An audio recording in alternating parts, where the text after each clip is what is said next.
السلام علیکم دوستوں، میں ہوں محمد یوسف اور آپ دیکھ رہے ہیں وائٹ ڈاٹ اسلامک اسٹوڈیو۔ آج آپ اس ویڈیو میں سنیں گے کہ قاری حنیف ملتانی صاحب کے زندگی کے پورے واقعات، بچپن سے لے کر بڑھاپے تک، ان کا علماء کرام سے کیسے وقت گزرا، بیرون ممالک میں کیسے وقت گزرا، اور 20 سال کے بعد کسی شخص کو چھو لینے سے پہچان لینا کہ یہ کون ہے۔ اس طرح کی پوری واقعات آپ کو اس میں سننے کو ملیں گے۔ آپ اس سے ضرور سماعت فرمائیں، اور اگر میری ویڈیو پسند ہے اس کو لائک کریں، کامنٹس میں ضرور بتائیں۔ ہوا کرتا ہے۔ حدیث شریف کا مفہوم میں نے عرض کیا تھا پچھلے جمعے میں۔ حضور علیہ الصلوۃ والسلام نے فرمایا کہ ایک خوشبو والے کے پاس جاؤ، خریدو یا نہ خریدو، جب اٹھ کے آؤ گے کچھ خوشبو ساتھ لے کے آؤ گے۔ اگر کسی لوہار کے پاس، بھٹی والے کے پاس، تندور والے کے پاس بیٹھو گے، کچھ خرید نہ خرید، کچھ لے نہ لے، جب اٹھ کے آئے گا کچھ پتنگے، کچھ راکھ، کچھ سوا، کچھ بدبو، یہ اپنے ساتھ ضرور لے کے آئے گا۔ فرمایا یہ خوشبو والی مثال نیک لوگوں کی صحبت کی ہے۔ نیکوں کی صحبت میں بیٹھو گے، ان کی صحبت کے اثرات تمہارے ساتھ آئیں گے۔ بروں کی صحبت میں بیٹھو گے تو بروں کے اثرات تمہارے ساتھ آئیں گے۔ شیخ مدنی سے اگر دین پڑھا، حدیث پڑھی، آپ کے سامنے احادیث کیسے بیان کیا کرتے تھے۔ قاری محمد طیب قاسمی رحمۃ اللہ علیہ سے ترمذی شریف پڑھی۔ ترمذی شریف یہ وہ کتاب ہے سیرت کی۔ حضور علیہ الصلوۃ والسلام کے جسم اطہر، آپ کے لباس اور آپ کی تمام جسم اطہر کا جسم تذکرہ موجود ہے۔ پھر آپ کے سامنے کس انداز میں امام الانبیاء کی سیرت طیبہ کو بیان کیا کرتے تھے۔ جو اولیاء اکرام ولی کامل تھے، جن کے ہاتھ پر اللہ نے کرامات کا ظہور فرمایا تھا، رب کائنات کی قسم ہے، ان کی صحبت میں جب بات جا کر کے بیٹھے، ایک عرصہ گزارا، صحبت کا اثر ہوا، اللہ نے قاری صاحب کو بھی با کرامت ولی بنا دیا تھا۔ بے شمار کرامات میں سے ایک بڑی عجیب کرامت اللہ رب العزت نے، میرا ایک تصور ہے، اللہ نے آنکھیں یہاں سے لے کر یہاں دے دی تھی، چہرے سے اٹھا کر ہاتھوں میں رکھ دی تھی۔ آنکھوں والا کسی کو دیکھ کر پہچانتا ہے۔ حضرت قاری صاحب کسی سے ہاتھ ملاتے، بغیر بولے ہاتھ سے پہچان لیتے تھے، نام لیتے تھے کہ فلاں تو کہ یہاں کیا کر رہا ہے۔ ہمارے یہاں مدرس رہے ایک عرصہ تک قاری امید علی صاحب، ان کے والد خان محمد صاحب ابھی حیات ہیں، اللہ رب العزت صحت تندرستی والی زندگی دے۔ بتایا کرتے تھے کہ جب بھی ملاقات مجھ سے ہوئی، میں نے کبھی اپنا نام نہیں بتایا، میں خاموشی سے ہاتھوں میں ہاتھ دیتا، ہاتھ پکڑ کر کہتے خان محمد آ گیا۔ ہمارے یہاں ایک بہت پرانے ایک نمازی تھے، بڑا عرصہ ہوا دنیا سے رخصت ہو گئے، خدا بخش بلوچ، یہ سلطان بلوچ تھے ان کے والد۔ انہوں نے بتلایا کہ میں فجر کے وقت، کیونکہ قاری صاحب فجر کے وقت، تہجد کے وقت آ کے یہاں تہجد پڑھا کرتے تھے مسجد میں۔ فرماتے ہیں کہ قاری صاحب کے بعد میں آتا تھا، اور میں جب آتا خاموشی سے آتا، پاؤں دبا کے آتا، بالکل خاموشی کے ساتھ، بلی کی طرح، جیسے پاؤں کا کھڑکا بھی نہ ہو، پاؤں کا شور بھی نہ ہو۔ فرماتے ہیں کہ میں کبھی یہاں اس راستے میں ہوتا، کبھی وضو خانے پہ پہنچ جاتا، یہی مسجد سے آواز لگاتے خدا بخش آ گیا۔ کہتے تھے کہ میں کہتا تھا قاری صاحب میرا اسٹیشن آ گیا، میں اپنے مقام پہ آ گیا ہوں۔ ابا جی رحمت اللہ علیہ بیرون کے سفر میں جایا کرتے تھے۔ ایک بار برطانیہ جب گئے تو ہمارے بڑے بھائی حاجی محمد طیب صاحب ساتھ تشریف لے جایا کرتے تھے۔ انہوں نے یہ واقعہ بتلایا کہ وہاں ایک جگہ بیان کیا، بیان کے بعد جیسے لوگ مصافحہ کرتے ہیں، ملاقات کرتے ہیں، لوگ سلام کر کر کے جا رہے تھے۔ ایک ہاتھ جو ہاتھوں میں آیا نا سلام کے لیے، وہ ہاتھ چھوڑا نہیں، پکڑ لیا قاری صاحب نے۔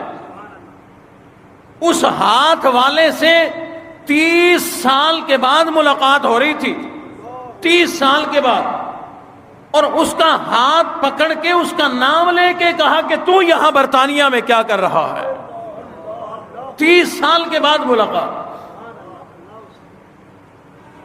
خود بتلایا کرتے تھے کہ میں رائیونڈ اجتماع میں گیا، رائیونڈ اجتماع کے بہت بڑے مجمع میں، بہت بڑے رش میں ایک آدمی نے آ کر مجھے سلام کیا، میں نے اس کو فوراً پہچان بھی لیا، صرف سلام کرنے پر میں نے اس کا نام لے کر کے کہا خیر دین پشاوری یہاں کیا کر رہا ہے؟ اور یہ خیر دین پشاوری 35 سال کے بعد اتنے بڑے مجمع میں ملاقات ہوئی، فرمایا کرتے تھے کہ میرا یہ دارالعلوم دیوبند کا دورے کا ساتھی تھا، 35 سال بعد ملا، اللہ نے مجھے اس کی بھی پہچان کرا دی۔ کہاں آپ کو دور لے جاؤں؟ ہمارے محترم بھائی حافظ جمشید صاحب تشریف فرما ہے، ان کے والد محترم سے ابا جی کی بڑی محبت تھی، تو قاری صاحب نے ہی یہ واقعہ سنایا تھا ایک بار کہ رات کے وقت، پہلے اب تو شہر بن گیا، دیہات ہوتا تھا، لیٹرینیں واش روم وغیرہ نہیں ہوتے تھے، باہر فصلوں میں جاتے تھے، قاری صاحب رات کے کسی وقت اپنی لاٹھی لے کے ہاتھ میں بیعت لے کے جا رہے تھے، تو آگے حافظ صاحب کے والد محترم سے جو ملاقات ہوئی، لیکن وہ بولے نہیں، رات کے اس ٹائم خاموشی سے یوں ہاتھوں میں ہاتھ دیا تو یوں ذرا ہاتھ کو ٹٹول کر نام لے کر کہا کہ محمد شریف یہاں کیا کر رہا ہے رات کے اندھیرے میں، اور بتلایا کہ وہاں رات کے وقت لاٹھی لے کے ایسے کھڑے تھے جیسے کوئی رات کو پہرہ دار کھڑا ہو، لگتا ہی نہیں تھا کہ معذوری بھی ہے، لگتا ہی نہیں تھا کہ آنکھوں سے معذور ہے، نظر نہیں آتا۔ یہ رب کائنات نے ان کی دینی محنت اور اللہ والوں کی صحبت، اولیاء اکرام کی صحبت میں بیٹھنے کی بدولت یہ عظمت عطا فرمائی کہ اولیاء کی زندگی میں رہے، اولیاء کی صحبت میں بیٹھے، صحبت کا یہ اثر پڑا کہ اللہ نے انہیں بھی صاحب کرامت بنا دیا تھا۔ آنکھوں سے معذور تھے، نظر نہیں آتا۔ کبھی آپ نے آنکھوں سے معذور کوئی آدمی مجاہد نہیں دیکھا ہوگا؟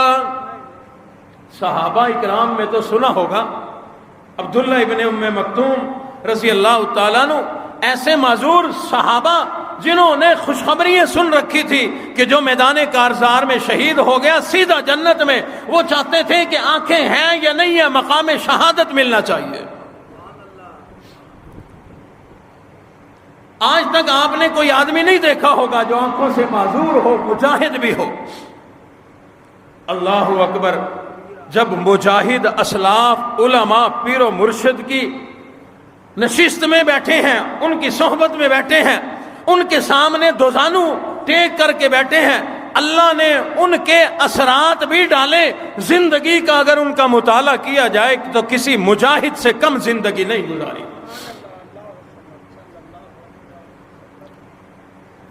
تحریک نظام مصطفیٰ، ختم نبوت کی تحریک اور فتنہ قادیانیت کے خلاف کئی تحریکوں کے اندر بنفس نفیس شریک ہوئے، جلوسوں میں گئے، ریلیوں میں گئے اور گرفتار ہوئے، جیلیں کاٹی۔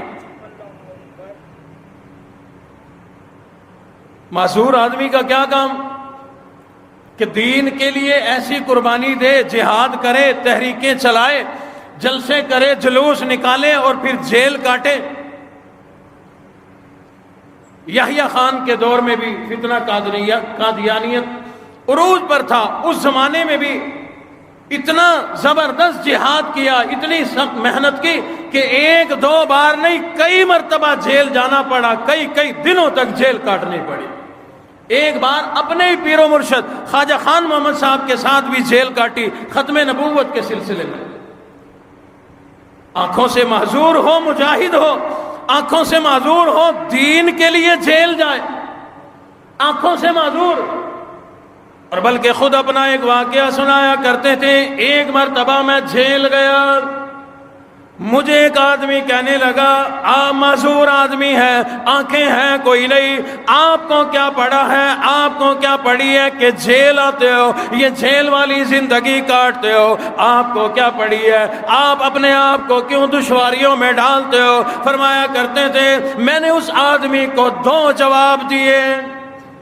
ایک جواب تو یہ دیا کہ جب میں جیل آتا ہوں مجھے حضرت یوسف علیہ السلام کی جیل کی زندگی یاد آ جایا کرتی ہے۔ یہاں جیل میں آ کر میں حضرت یوسف علیہ السلام کی سنت کو زندہ کر کے جایا کرتا ہوں، حضرت یوسف علیہ السلام کی یاد تازہ کر کے جایا کرتا ہوں۔ اور فرمایا کرتے تھے میں نے اس آدمی کو جواب دیا میں جیل اس لیے آتا ہوں، میں اپنے گھر میں سکون سے اس لیے نہیں بیٹھتا، مجھے سائیں حیات نہیں بیٹھنے دیتا۔ وہ آدمی حیران ہو گیا کہ یہ کون ہے سائیں حیات؟ یہ کوئی آپ کا بزرگ ہے، بڑا ہے، جو آپ کو آپ کے گھر نہیں بیٹھنے دیتا، وہی یہاں جیل کی طرف بھیجتا ہے۔ فرمانے لگے کہ نہیں، سائیں حیات نے مجھے ایک تحریک دی ہے، مجھے ایک بات سمجھائی ہے کہ جیلوں میں کون لوگ آیا کرتے ہیں، اپنے گھروں میں کون لوگ بیٹھا کرتے ہیں، دین کے لیے قربانیاں کون لوگ دیا کرتے ہیں، دین سے منحرف کون لوگ ہو جایا کرتے ہیں۔ کہتے ہیں کہ سائیں حیات نے مجھے یہ بات سمجھا دی کہ دین لئی دکھ او چل دے نے جڑے قوم وچ بندے نے دلیر ہوندے، دین لئی دکھ او چل دے نے جڑے قوم وچ بندے نے دلیر ہوندے، کون پوچھدا کاواں تے گدڑاں نو کہدی پنجرے بار تا شیر ہوندے۔ فرمایا کہ میں اپنے گھر کیسے بیٹھ جاؤں؟ سائیں حیات نے مجھے سمجھا دیا کہ گھروں میں بیٹھ کر دین کا کام کرنے والے لوگ شیر نہیں ہوتے، گھروں میں بیٹھ کر دین کا کام کرنے والے لوگ مجاہد نہیں ہوا کرتے، گھروں میں بیٹھ کر دین کا کام کرنے والے لوگ مبلغ نہیں ہوا کرتے، بلکہ جنہوں نے دین کے لیے کچھ کرنا ہو وہ میدان کارزار میں آیا کرتے ہیں۔ دین لئی دکھ او چل دے نے جڑے قوم وچ بندے نے دلیر ہوندے، کون پوچھدا کاواں تے گدڑاں نو کہدی پنجرے بار تے شیر ہوندے، ایٹاں بوتیاں اسی نو پوندیاں نے جڑی بیری دے لال نے بیر ہوندے، خون قطرہ خون پانی دا بند ہو کے موتی ہیرے تے لال نے پھیر ہوندے۔ فرمایا میں اس لیے جیلوں کی زندگی کاٹتا ہوں، تحریکوں میں چلتا ہوں، جلسے جلوسوں میں جایا کرتا ہوں، عورتوں میں کچھ کر نہیں سکتا، میں تلوار اٹھا نہیں سکتا، امام الانبیاء کی ختم نبوت کی حفاظت کے لیے جلسے تو کر سکتا ہوں۔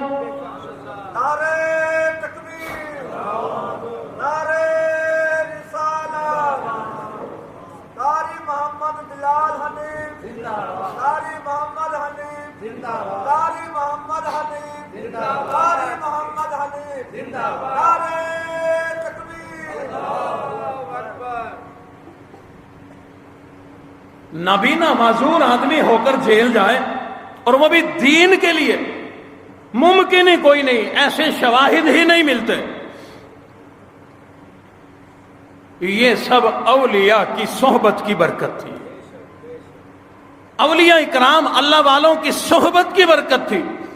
شیخ مدنی کی صحبت میں بیٹھے، انہی کے نام سے منسوب یہ مسجد بنی کھڑی ہے، اللہ کا گھر بنا کھڑا ہے، جامعہ مسجد مدنی یہ شیخ مدنی کے نام سے بنی کھڑی ہے۔ میں کہتا ہوں اس مسجد میں آنے والے ایک ایک نمازی کے سجدے کا ثواب بھی حضرت مدنی کو جاتا ہوگا۔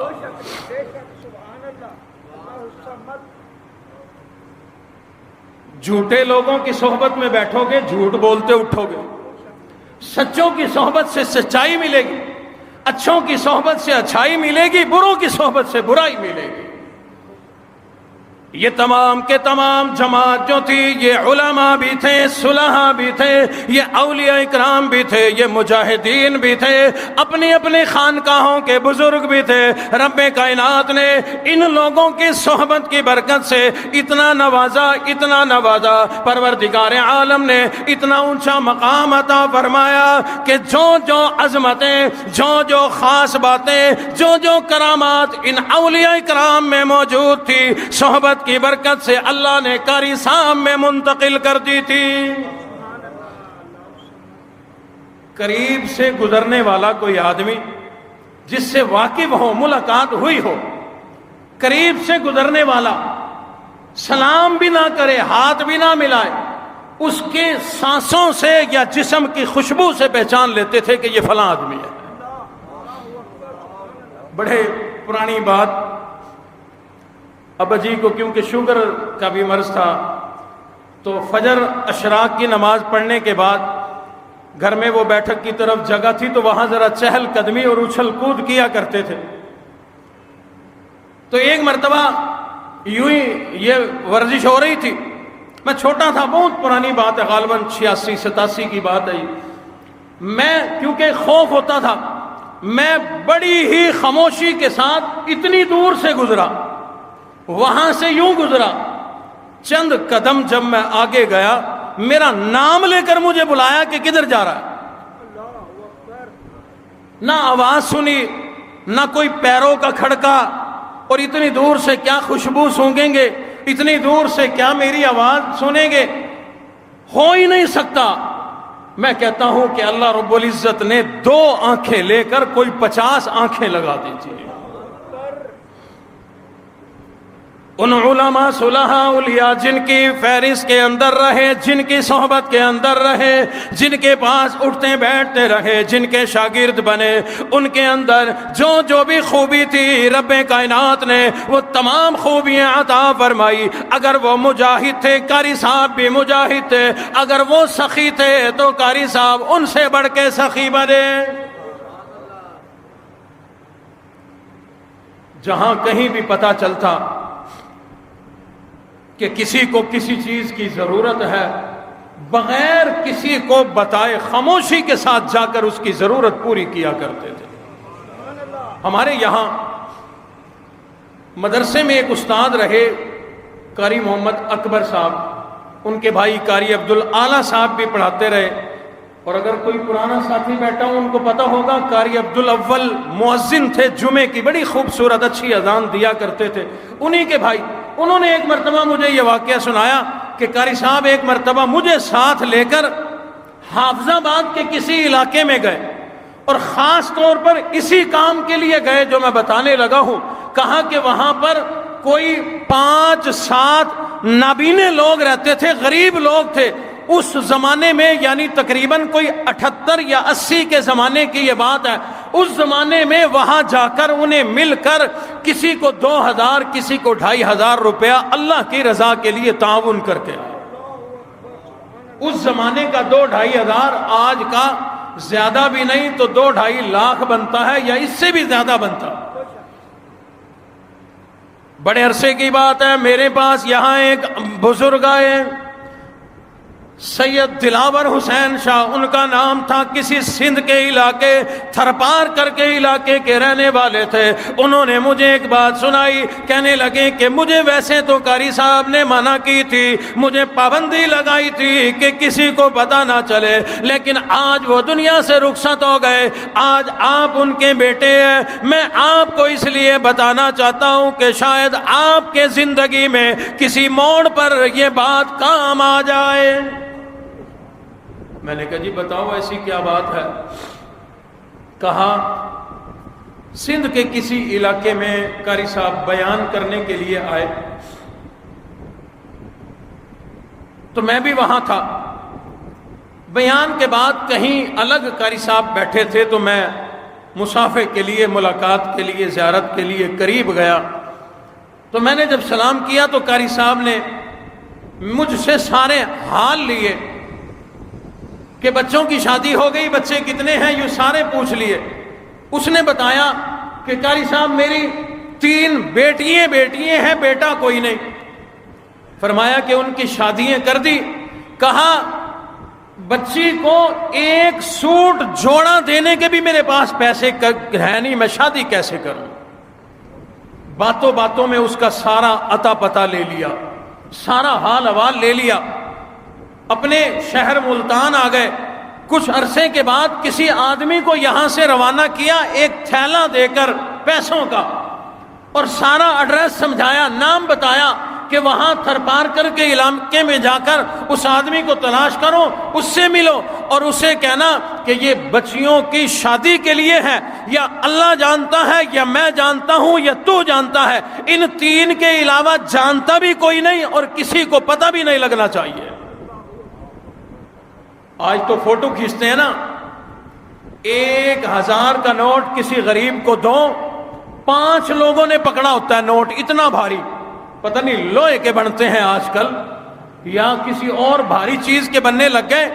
5 بندوں نے اس نوٹ کو پکڑا ہوتا ہے. کیوں؟ غریب کو دے رہے ہیں تاکہ میرا یہ نوٹ امر ہو جائے، جب تک موبائل چلتے رہیں میری یہ سخاوت چلتی رہے، لوگوں کو پتا چلے یہ اتنا بڑا سخی ہے، اس نے 1000 کا نوٹ دیا تھا.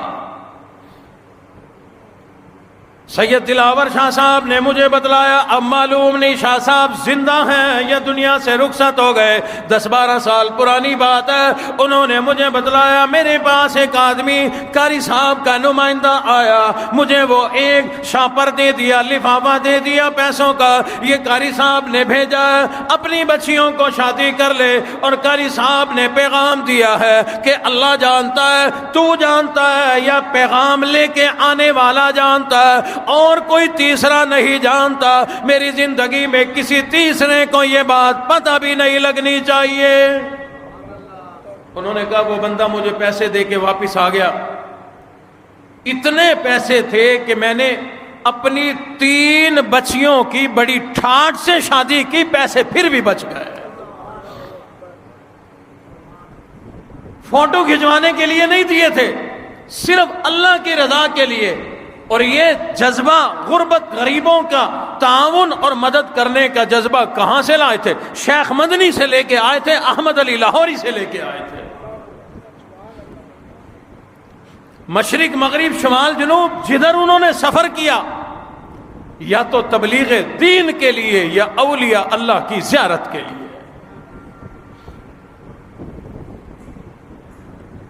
یا پھر میں یہ سمجھتا ہوں کہ جب پاکستان میں آئے تھے تو اس وقت غربت دیکھی تھی، جانتے تھے کہ غربت یہ کتنی بڑی مصیبت ہے، یہ کتنی بڑی بیماری ہے، غربت کتنی بڑی مصیبت ہے، جانتے تھے. اس لیے چاہتے تھے کہ زمانے میں کوئی غریب باقی نہ بچے، ہر غریب کا تعاون کرتے. ابا جی کے جانے کے بعد ہمیں پتہ چلا، زندگی میں بھی دیکھتے تھے، خاص طور پر جانے کے بعد پتہ چلا خود مولوی ہو کے سینکڑوں لوگوں کا تعاون کرتے تھے. حالانکہ مولوی کا کام تو لینا ہے، مولوی نے تو ہر موقع پہ لینا ہے، کیونکہ نظام چلانے ہوتے ہیں. مسجد ہے اس کا نظام، مدرسہ ہے اس کا نظام، طلباء ہے اس کا نظام، مولوی نے تو خود لینے والا ہے. لیکن اللہ کی شان سینکڑوں لوگوں کا، کسی کا ماہانہ، کسی کا سالانہ، کسی کو کپڑا، کسی کو راشن، کسی کو کچھ، سینکڑوں کی تعداد میں لوگوں کا تعاون کیا کرتے تھے. اور اللہ نے وہی چیز ابا جی کی نسبت سے ہماری اماں کو عطا فرمائی. ہماری والدہ محترمہ جب دنیا سے رخصت ہوئی، کتنی بوڑھی عورتیں، بیوہ عورتیں آیا کرتی تھی کہ اماں جان ہمیں یہ دیتی تھی، یہ دیتی تھی، یہ تعاون کرتی تھی، اب وہ چلی گئی، ہمارا کیا بنے گا. عرض کرنے کا مقصد یہ کہ صحبت کے بڑے اثرات ہوتے ہیں، نسبت کے بڑے اثرات ہوتے ہیں. قرآن مجید جس کاغذ کے اوپر لکھا ہوتا ہے وہ کوئی سونے کا کاغذ نہیں ہوتا، وہ کوئی چاندی کا کاغذ نہیں ہوتا، وہ کوئی ہیرے جواہرات کا کاغذ نہیں ہوتا. عام کاغذ جیسا کاغذ ہوا کرتا ہے، لیکن اس کی نسبت تبدیل ہو گئی، اور کاغذ دنیا داری کی کوئی بات لکھنے کے کام آئیں گے، لیکن یہ کاغذ اللہ کا قرآن لکھنے کے کام آ گیا. اب اس کی نسبت بدل گئی، اس کی عظمت بدل گئی. کتنے قیمتی کپڑے بازاروں میں آیا کرتے ہیں، لوگ پہنا کرتے ہیں، پھر وہی کپڑے گلیوں میں رولا کرتے ہیں، روڑی کوڑا کرکٹ کے ڈھیر کی زینت بنا کرتے ہیں، خراب ہوا کرتے ہیں۔ لیکن ایک عام سا کپڑا، معمولی قیمت کا کپڑا قرآن مجید کی چولی یا دامن بن گیا، قرآن مجید کا غلاف بن گیا، قرآن مجید کا لباس بن گیا۔ نسبت بدل گئی، نسبت بدلی تو اس غریب کپڑے کی عظمت بدل گئی۔ اور لوگوں، اگر ہم بھی یہ چاہتے ہیں ہماری عظمت بدل جائے، ہماری قسمت بدل جائے، ہماری تقدیر بدل جائے، جاؤ علماء کی صحبت میں بیٹھا کرو، اللہ والوں کی صحبت میں بیٹھا کرو، ولیوں کی صحبت میں بیٹھا کرو، صلحاء کے پاس بیٹھا کرو، دینداروں کے پاس بیٹھا کرو۔ انہوں نے تمہیں گالیاں دینا نہیں سکھانا، انہوں نے تمہیں برائی کرنا نہیں سکھانا، انہوں نے تمہیں ڈاکے ڈالنے نہیں سکھانے۔ یہ علماء، یہ صلحاء اگر اپنی زبان سے بھی نہ بولے، ان کی خوبیاں اللہ بیٹھنے کی برکت سے تمہارے اندر منتقل کر دیں گے۔ خود ابا جی رحمت اللہ علیہ فرمایا کرتے تھے، مولانا عبد الرحیم رائے پوری رحمت اللہ علیہ کا زمانہ، حضرت کا ایک مرید بھاولپور کا رہنے والا تھا، ان کا بڑا بھائی تھا جو علاقے کا ریاست بھاولپور کا بہت بڑا جج تھا، بڑی اللہ نے انہیں دنیا میں عزت عطا فرمائی تھی۔ ہمہ وقت انگریزی لباس میں رہا کرتا تھا، صبح کے وقت دیر تک سویا پڑا رہتا تھا، بھائی آ کر فجر کے ٹائم اٹھاتا، او میرے بھائی جہنم سے بچ جا، نماز پڑھنے والا بن جا، روز جگاتا۔ ایک دن جج صاحب تنگ جو آیا، کہنے لگا بھائی آج پڑھوا لے جتنی پڑھوانی ہے، روز روز نہیں۔ ہم بھی کہتے ہیں نا آج ہی کرا لے جو عبادت کرانی ہے، روز روز نہیں۔ کون سمجھائے کہ نماز تو روز پڑھنی پڑتی ہے، اللہ کے سامنے سجدہ ریز روز ہونا پڑتا۔ وہ جج کہنے لگا بھائی روز روز تنگ نہ کیا کر، صبح ہی تو مزے کی نیند آیا کرتی ہے، تو نیند خراب کرتا ہے، اٹھ نماز پڑھ لے، آج پڑھوا لے جتنی پڑھوانی ہے۔ کہنے لگا ٹھیک ہے آج پڑھ دے، لیکن پڑھ رائے پور جا کر، بھاولپور نہیں، رائے پور جا کے پڑھ۔ کہنے لگا چاہے مکے لے جا کے پڑھوا آج بس جتنی پڑھوانی ہے، روز روز تنگ نہیں کر رہا۔ کہا بس ٹھیک ہے، رائے پور، مولانا عبد الرحیم رائے پوری رحمت اللہ علیہ کی خدمت میں جا، وہاں جا کے جتنی دل کرے آج پڑھ کے آ جا، پھر تیری مرضی ہے۔ اس نے تیاری کی، سوٹ وہی انگریزی، چلا گیا۔ ادھر بھائی نے کسی جانے والے کے ہاتھ خط بھیج دیا کہ حضرت میں اتنا ہی کر سکتا تھا، آپ کی خدمت میں بھیج دیا، میرا بھائی ہے، دنیا داری میں ڈوبا ہوا ہے، دنیا کی رنگینیوں میں ڈوبا ہوا ہے، اللہ والے نظر کرم کر دینا، اس کی حالت بدل جائے، نمازی بن جائے، اس کی آخرت سنور جائے۔ ہاں، اللہ والوں کی نگاہ میں بڑی تاثیر ہوا کرتی ہے۔ نگاہ ولی میں یہ تاثیر دیکھی، نگاہ ولی میں یہ تاثیر دیکھی، بدلتی ہزاروں کی تقدیر دیکھی۔ یہ جج صاحب اپنا سامان باندھ کر، کچھ کپڑے ساتھ لے کر رائے پور کا سفر کیا۔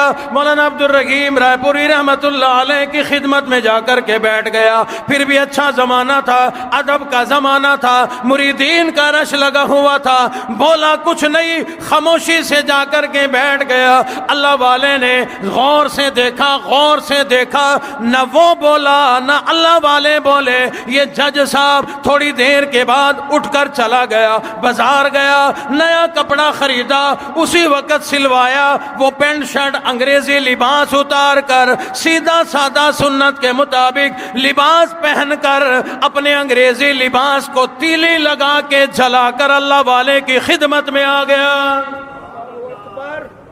فرمایا جج صاحب یہ کیا ہوا؟ کہنے لگا اللہ والوں، ظاہر میں نے بدل دیا، اندر اب آپ بدل دو۔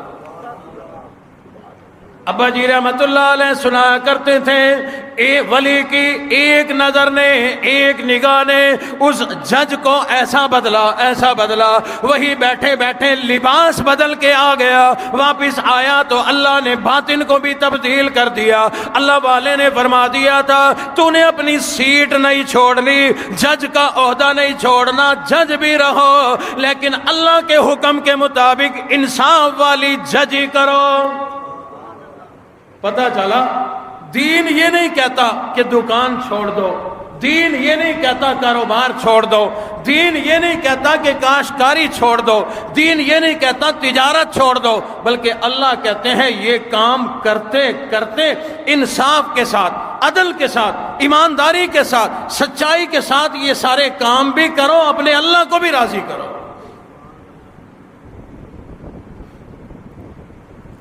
ابا جی رحمت اللہ علیہ سنایا کرتے تھے کہ واپس آ گیا، صبح کے وقت عدالت کی کرسی کا جج ہوا کرتا تھا، شام کو روہی میں نکل جاتا، بکریاں چرایا کرتا تھا۔ کیوں؟ اب حلال کھانا ہے، حلال کھانا ہے۔ شام کو روہی میں بکریاں چرایا کرتا تھا، ایک چائے کی کیتلی تھرموس اپنے ساتھ رکھا کرتا تھا، ہر گزرنے والے کو چائے بھی پلایا کرتا تھا اور کہا کرتا تھا اللہ میں بڑے مزے، جو بھی کرے اللہ اللہ اللہ۔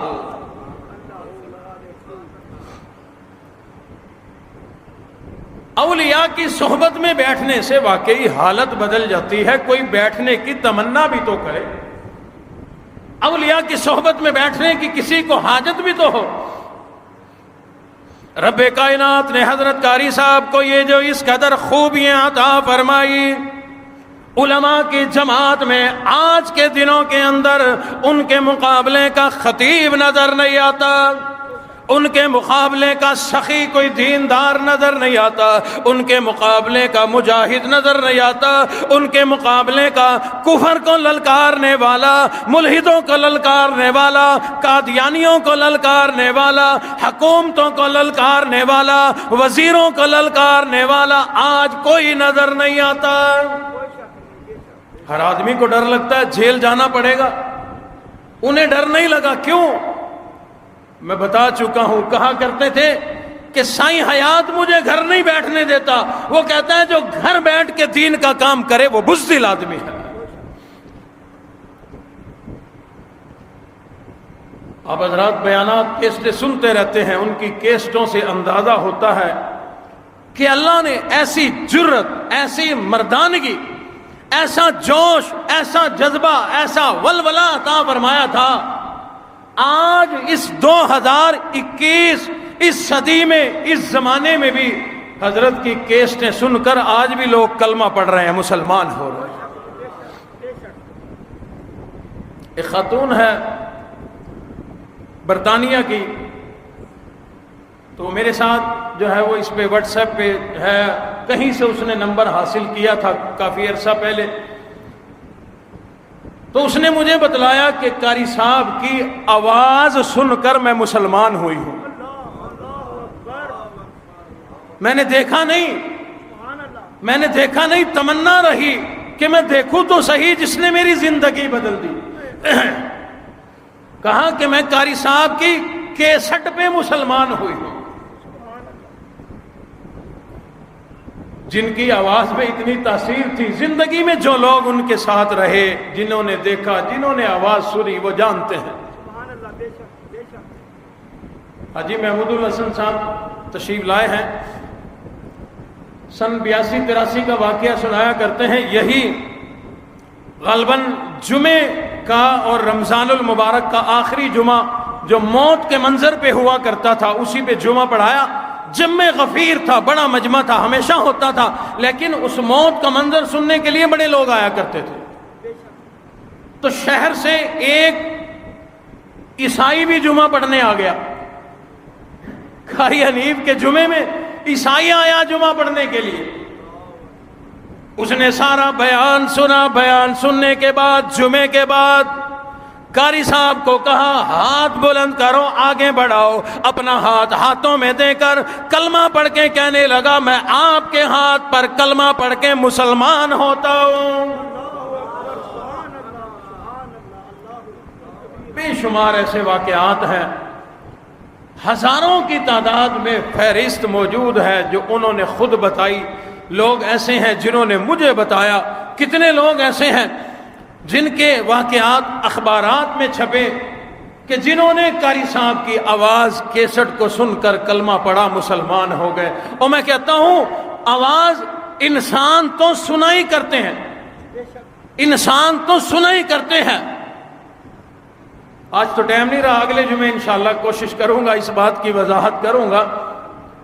انسان تو آواز سنتے ہیں، اور انسان قاری صاحب کے آواز کے دیوانے تھے، بیانات سننے کے شوقین تھے۔ واقعات ہیں کہ جنات بھی سنا کرتے تھے اور جانور پرندے سنا کرتے تھے۔ ایک ساتھی نے بتلایا ادھر کہیں اکاڑا کی طرف کا واقعہ کہ ہم کیسٹ چلاتے تھے، قاری صاحب کی بڑے شوق سے سنتے تھے۔ گو جانور جو ہوتا ہے، گو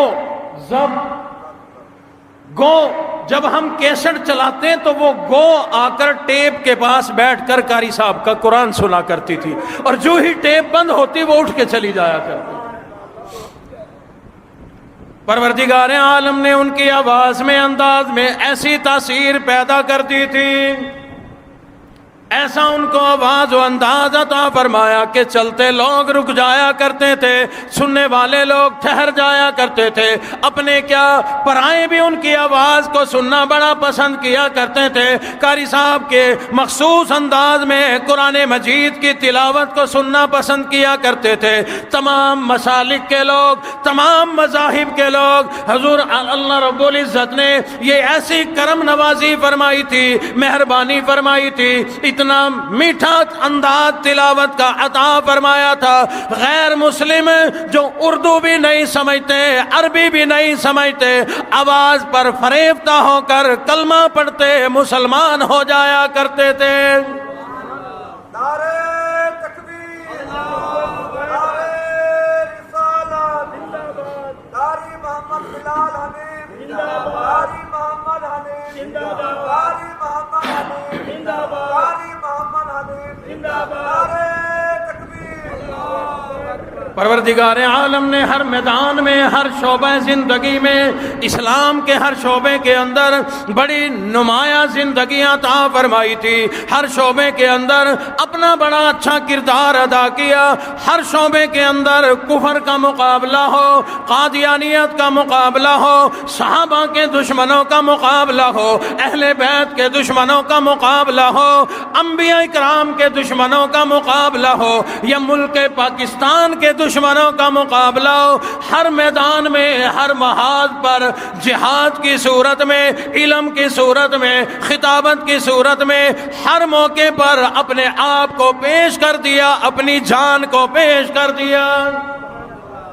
اسی لیے تو شاعر نے کہہ دیا باطل کے مقابل تھا، باطل کے مقابل تھا تو حق کا نمائندہ، باطل کے مقابل تھا تو حق کا نمائندہ، شاید کہیں پیدا ہو تجھ سا کوئی آئندہ، عرفان نبوت سے روشن تھا تیرا سینہ، عرفان نبوت سے روشن تھا تیرا سینہ، ایمان کی صباحت سے چہرہ تھا درخشندہ، دنیا خطابت میں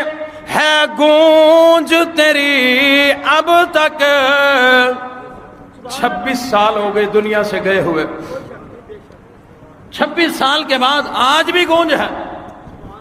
دنیا خطابت میں ہے گونج تیری اب تک، دنیا شجاعت میں تو زندہ پائندہ، دنیا سے خفا ہو کر، دنیا سے جدا ہو کر، دنیا سے خفا ہو کر، دنیا سے جدا ہو کر، فردوس میں جا بیٹھا فردوس کا باشندہ۔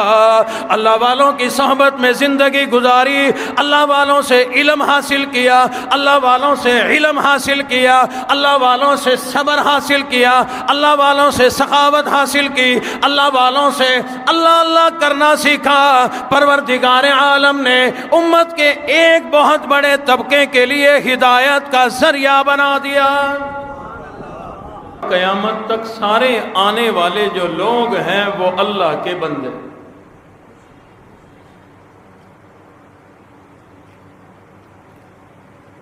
مسلمان ہو یا کافر، ایمان والا ہو یا بے ایمان،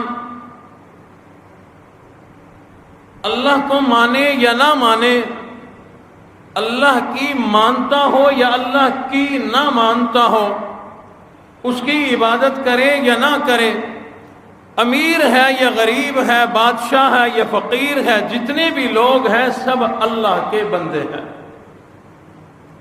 ہم بھی الحمدللہ اللہ کے بندے ہیں۔ دعا یہ ہے کہ اللہ ہمیں صحیح معنوں میں بندہ بننے کی توفیق عطا فرمائے۔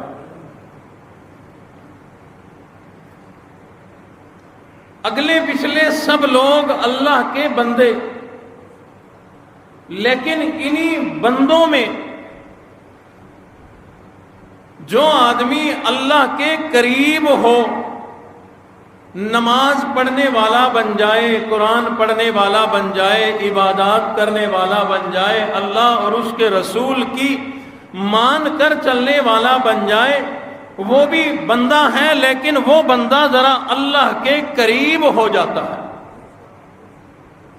اللہ کی مان کر چلنے والا اللہ کے ذرا قریب ہو جاتا ہے، اور جو جتنی زیادہ اللہ کی ماننے والا ہو، جو جتنا زیادہ اللہ اور اس کے رسول کی منشا کو سمجھ کر زندگی گزارنے والا ہو، وہ اتنا ہی اللہ کے زیادہ قریب ہوتا چلا جاتا ہے۔ یعنی ایک عام اللہ کا بندہ ہے، دنیا داری میں مصروف ہے، بندہ تو وہ بھی ہے، لیکن ایک بندہ وہ ہے جس نے سمجھا کہ اللہ نماز سے خوش ہوتے ہیں، وہ نمازی بن گیا۔ ایک نے یہ سمجھا کہ رمضان کا روزہ رکھنے سے اللہ خوش ہوتے ہیں، تو وہ رمضان کا روزہ رکھنے والا بن گیا۔ ایک نے کہا، سوچا کہ اللہ اپنے گھر کی زیارت، بیت اللہ کی زیارت حج کرنے والے سے بڑا خوش ہوتا ہے، تو یہ حاجی بن گیا، عبادت گزار بن گیا۔ جوں عبادات میں بڑھتا چلا جاتا ہے انسان، ہر دم اللہ اور اس کے رسول کی محبت میں، اللہ اور اس کے رسول کی اطاعت اور فرما برداری کرتے کرتے انسان دنیا داری کو چھوڑ کر دین داری اور اللہ اللہ کرنے پہ آ جاتا ہے۔ اب یہ عام بندہ نہیں رہتا، یہ اللہ کا بندہ، اللہ کا ولی بن جایا کرتا۔ یعنی جتنا تعلق بڑھ رہا ہے اتنی محبت بڑھ رہی ہے، اتنا تعلق بڑھ رہا ہے، اتنی قربت بڑھ رہی ہے، یوں کہوں دوسرے لفظوں میں کہ اتنی دوستی گہری ہوتی چلی جاتی ہے۔ ہم سے کوئی تعلق رکھے، محبت رکھے، آنا جانا شروع کرے، جتنا آنا جانا زیادہ، جتنا تعلق زیادہ، جتنی محبت زیادہ، اتنی دوستی گہری، اتنا تعلق گہرا۔ عام بندہ جب اللہ سے تعلق جوڑ کر اس تعلق کو جتنا بڑھاتا چلا جاتا ہے، اتنا اللہ سے دوستی میں، یاری میں، ولایت میں، اولیاء اکرام کی صف میں اتنا زیادہ آگے بڑھتا چلا جاتا ہے۔ یعنی عرض یہ کرنا چاہتا ہوں کہ دنیا میں آنے والا ہر آدمی اللہ کا بندہ، ہر آدمی اللہ کا بندہ ہوا کرتا ہے، امیر بھی، غریب بھی، فقیر بھی، بادشاہ بھی، ہر آدمی اللہ کا بندہ۔ لیکن جو اللہ سے اپنا خاص تعلق قائم کر لے، اللہ رب العزت سے دوستی لگا لے، اللہ سے محبت کا رشتہ قائم کر لے، اللہ رب العزت سے قربت کا رشتہ قائم کر لے، اب وہ صرف بندہ نہیں، اب وہ صرف اللہ کا بندہ نہیں رہتا، بلکہ اللہ کا دوست بن جایا کرتا ہے، اللہ کا ولی بن جایا کرتا ہے۔ اب ولایت کے درجے میں جتنا آگے بڑھے گا اتنا بڑا مقام پاتا چلا جائے گا۔ عام لوگوں میں بھی یہی اصول ہے، کوئی آدمی کسی سے دوستی لگا بیٹھا لیکن ابھی دوستی کچی ہے، اس کے پاس آنے کے لیے اجازت لینی پڑتی ہے، اس کے پاس آنے کے لیے رابطہ کرنا پڑتا ہے، اس کے پاس آنے کے لیے مشقتیں برداشت کرنی پڑتی ہے۔ لیکن جب یہ دوستی، یہ تعلق بہت زیادہ گہرا ہو جائے، بڑا قریبی ہو جائے، اب ٹیلی فون بھی ختم، اجازت بھی ختم، راستے بھی ختم، واسطے بھی ختم، دلوں سے دل کی تار جڑ جایا کرتی ہے۔ بعید ہی اسی طرح سے کوئی آدمی اللہ کے قریب ہوتا چلا جائے، اللہ سے تعلق جوڑتا چلا جائے، ایک نماز کے سجدے سے، ایک وضو کے پانی سے ابتدا ہوا کرتی ہے۔ اللہ اللہ کرتا کرتا جب اللہ سے تعلق جڑ جائے، اب یہ اللہ کا دوست بن گیا، اللہ کا قریبی بندہ بن گیا، بندوں سے نکل کر اللہ کا دوست بن گیا، اللہ کا ولی بن گیا۔ اب ولایت میں بھی جتنے درجے چڑھتا جائے گا اللہ کے اتنے قریب ہوتا چلا جائے گا۔ زیادہ وضاحت کا ٹائم نہیں، یہ میں اشارہ دے کر اگلی بات پہ آنا چاہتا ہوں، لیکن ایک بات سمجھاتا جاؤں یہاں پر۔ تمام اولیاء اپنی ولایت کے درجات میں برابر نہیں ہوتے۔ آپ کے اگر 10 دوست ہیں، 10 رشتہ دار ہیں، آپ کا ان سب سے تعلق ایک جیسا نہیں ہوتا۔ کسی سے بازار تک کا تعلق، کسی سے گلی تک کا تعلق، کسی سے گھر کی بیٹھک تک کا تعلق، کسی سے گھر کے اندر تک کا تعلق۔ اسی طرح سے جو اللہ کے دوست، اللہ کے ولی ہوا کرتے ہیں، مقام میں، مرتبے میں، درجے میں، پہنچ میں سب برابر نہیں ہوا کرتے، ان کے بھی بڑے درجات ہوا کرتے۔ یہ جس کو ہم بہت بڑا درجہ سمجھتے ہیں نا، ولایت، ولی، یاد رکھنا یہ سب سے پہلا درجہ ہے، سب سے چھوٹا درجہ ہے۔ اللہ سے تعلق کا، اللہ سے محبت کا، اللہ تک رسائی کا یہ چھوٹا ادنا ترین درجہ ہے۔ باقی سب درجے ولایت کے جو ہیں، اللہ سے تعلق کے، اس سے بڑے ہیں جنہیں ہم جانتے ہی کوئی نہیں۔ ولایت کے بعد، ولی کے بعد جا کر انسان صالح بنتا ہے، پھر انسان مجدد بنتا ہے، قطب بنتا ہے، ابدال بنتا ہے۔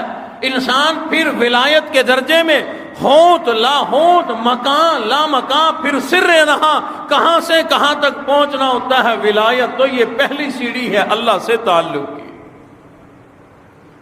بہرحال اس کی تفصیل کا ٹائم نہیں، موضوع سے نہ ہٹ جاؤں، عرض یہ کرنا چاہتا ہوں، جو آدمی بندہ ہونے کے ساتھ ساتھ اللہ کا ولی بن جائے، اللہ والا بن جائے، اللہ سے تعلق قائم کر لے، اللہ رب العزت اپنے اس بندے پر انعامات کی بارش کیا کرتے ہیں۔ اللہ رب العزت ایک انعام یہ دیا کرتے ہیں اولیاء اکرام کو کہ ان کے ہاتھوں سے کرامات کا ظہور ہوا کرتا ہے۔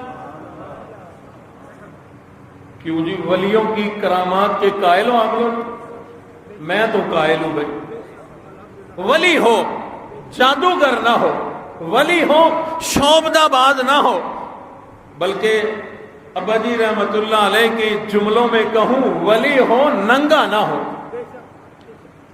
ولی ہو بے عقل نہ ہو، شریعت سے ماورا نہ ہو، بالکل ننگا نہ ہو، ولی ہو۔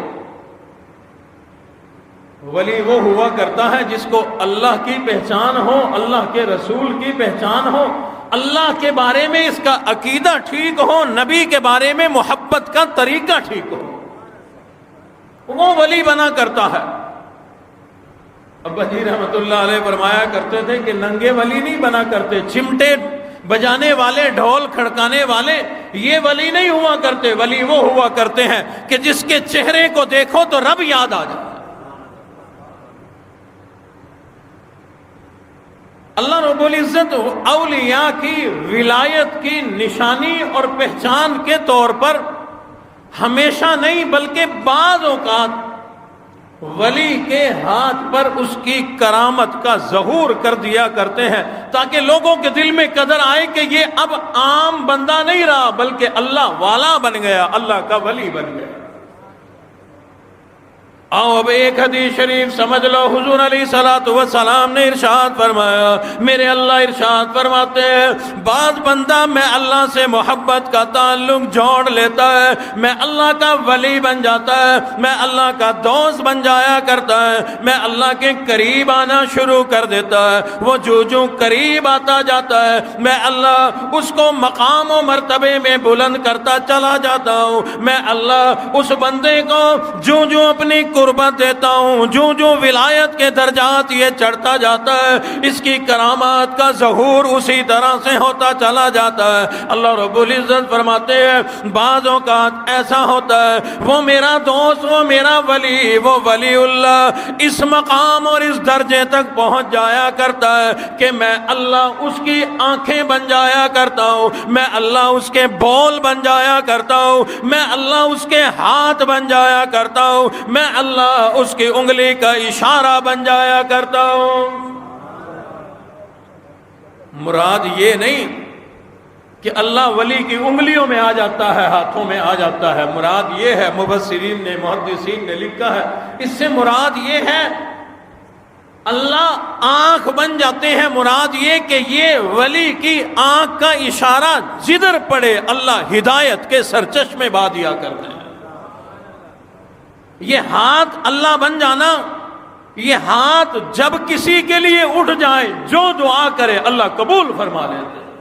بلکہ ایک حدیث شریف میں ہے فرمایا حضور علیہ السلام نے بعض لوگ اللہ کے اتنے قریب ہو جاتے ہیں تعلق میں، محبت میں، اطاعت میں، فرما برداری میں، گناہ چھوڑ دیے، دنیا چھوڑ دی، دنیا کی لالچ چھوڑ دی، دنیا کا طمع چھوڑ دیا، اللہ کے اتنے قریب ہوتے ہیں۔ اللہ فرماتے ہیں اگر وہ میرا بندہ میرے اوپر کوئی قسم کھا لے تو میں اللہ اس کو جھوٹا نہیں ہونے دیتا، اس کی قسم پوری کر دیا کرتا ہوں۔ مراد یہ کہ کوئی اللہ کا ولی یوں کہے کہ یہ کام یوں ہوگا، اللہ اس کام کو یوں کریں گے، اللہ چاہتے ہیں جب میرے دوست نے کہہ دیا، جب میرے دوست نے کہہ دیا تو یہ کام اگر یوں نہیں بھی ہونا تھا تو اللہ اس کو سچا کرنے کے لیے اس کام کو اسی طرح کر دیتے ہیں۔ سید عطا اللہ شاہ بخاری رحمت اللہ علیہ، آپ حضرات نے ان کے نام سے نہ چہرے پہ مسکراہٹ آئی، نہ آنکھوں میں لالی آئی، نہ کسی نے رحمت اللہ علیہ کہا تو مجھے ابا جی کا جملہ بولنا پڑے گا۔ پھر فرمایا کرتے تھے کہ اللہ رحمتیں نازل فرمائے اس مرد کلندر کی قبر پر۔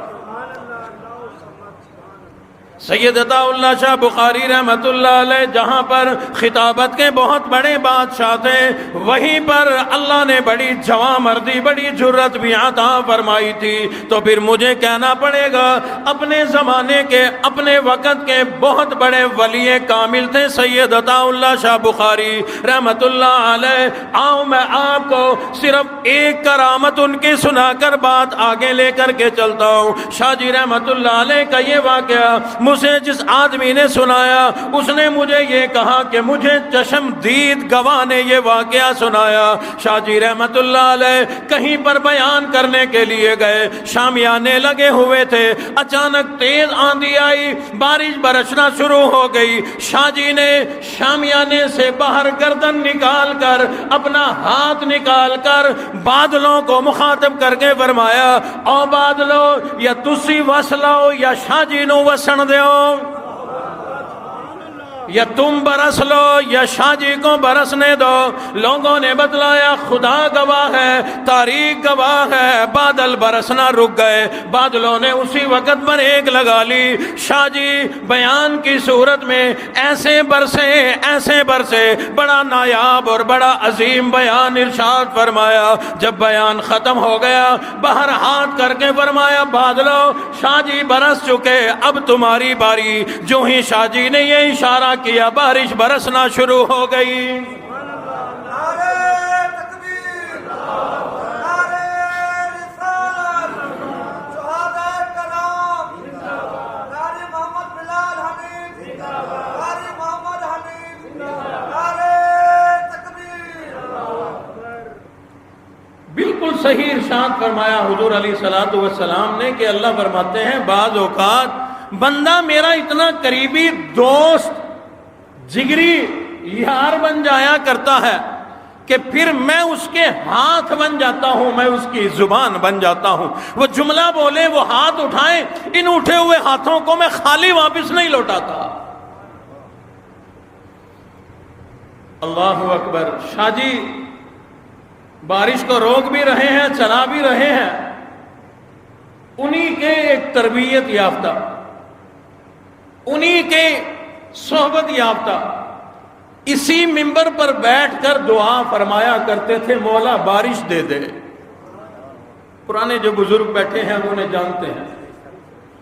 کئی دفعہ ایسا واقعہ ہوا، حضرت قاری صاحب نے والد گرامی نے گرمیوں کے موسم میں اسی منبر پر بیٹھ کر دعا مانگی مولا رحمت کی بارش عطا فرما۔ کئی واقعات ہیں، ابھی دعا ختم نہیں ہوئی بادل بھی بن گئے، بارش بھی برس اٹھی۔ کئی ایسے واقعات ہیں، لوگ جو بھی آتا مسافہ کرتا، گرمی بڑی شدید ہوتی، مسافہ بھی کرتا حضرت بارش کی دعا کرنا، جو مسافہ کرتا بارش کی دعا کرنا۔ جب بارش کی دعا کی اللہ نے اتنی بارش دی لوگ اپنے گھروں کے جمعے کے بعد گھروں میں نہیں پہنچ سکتے تھے۔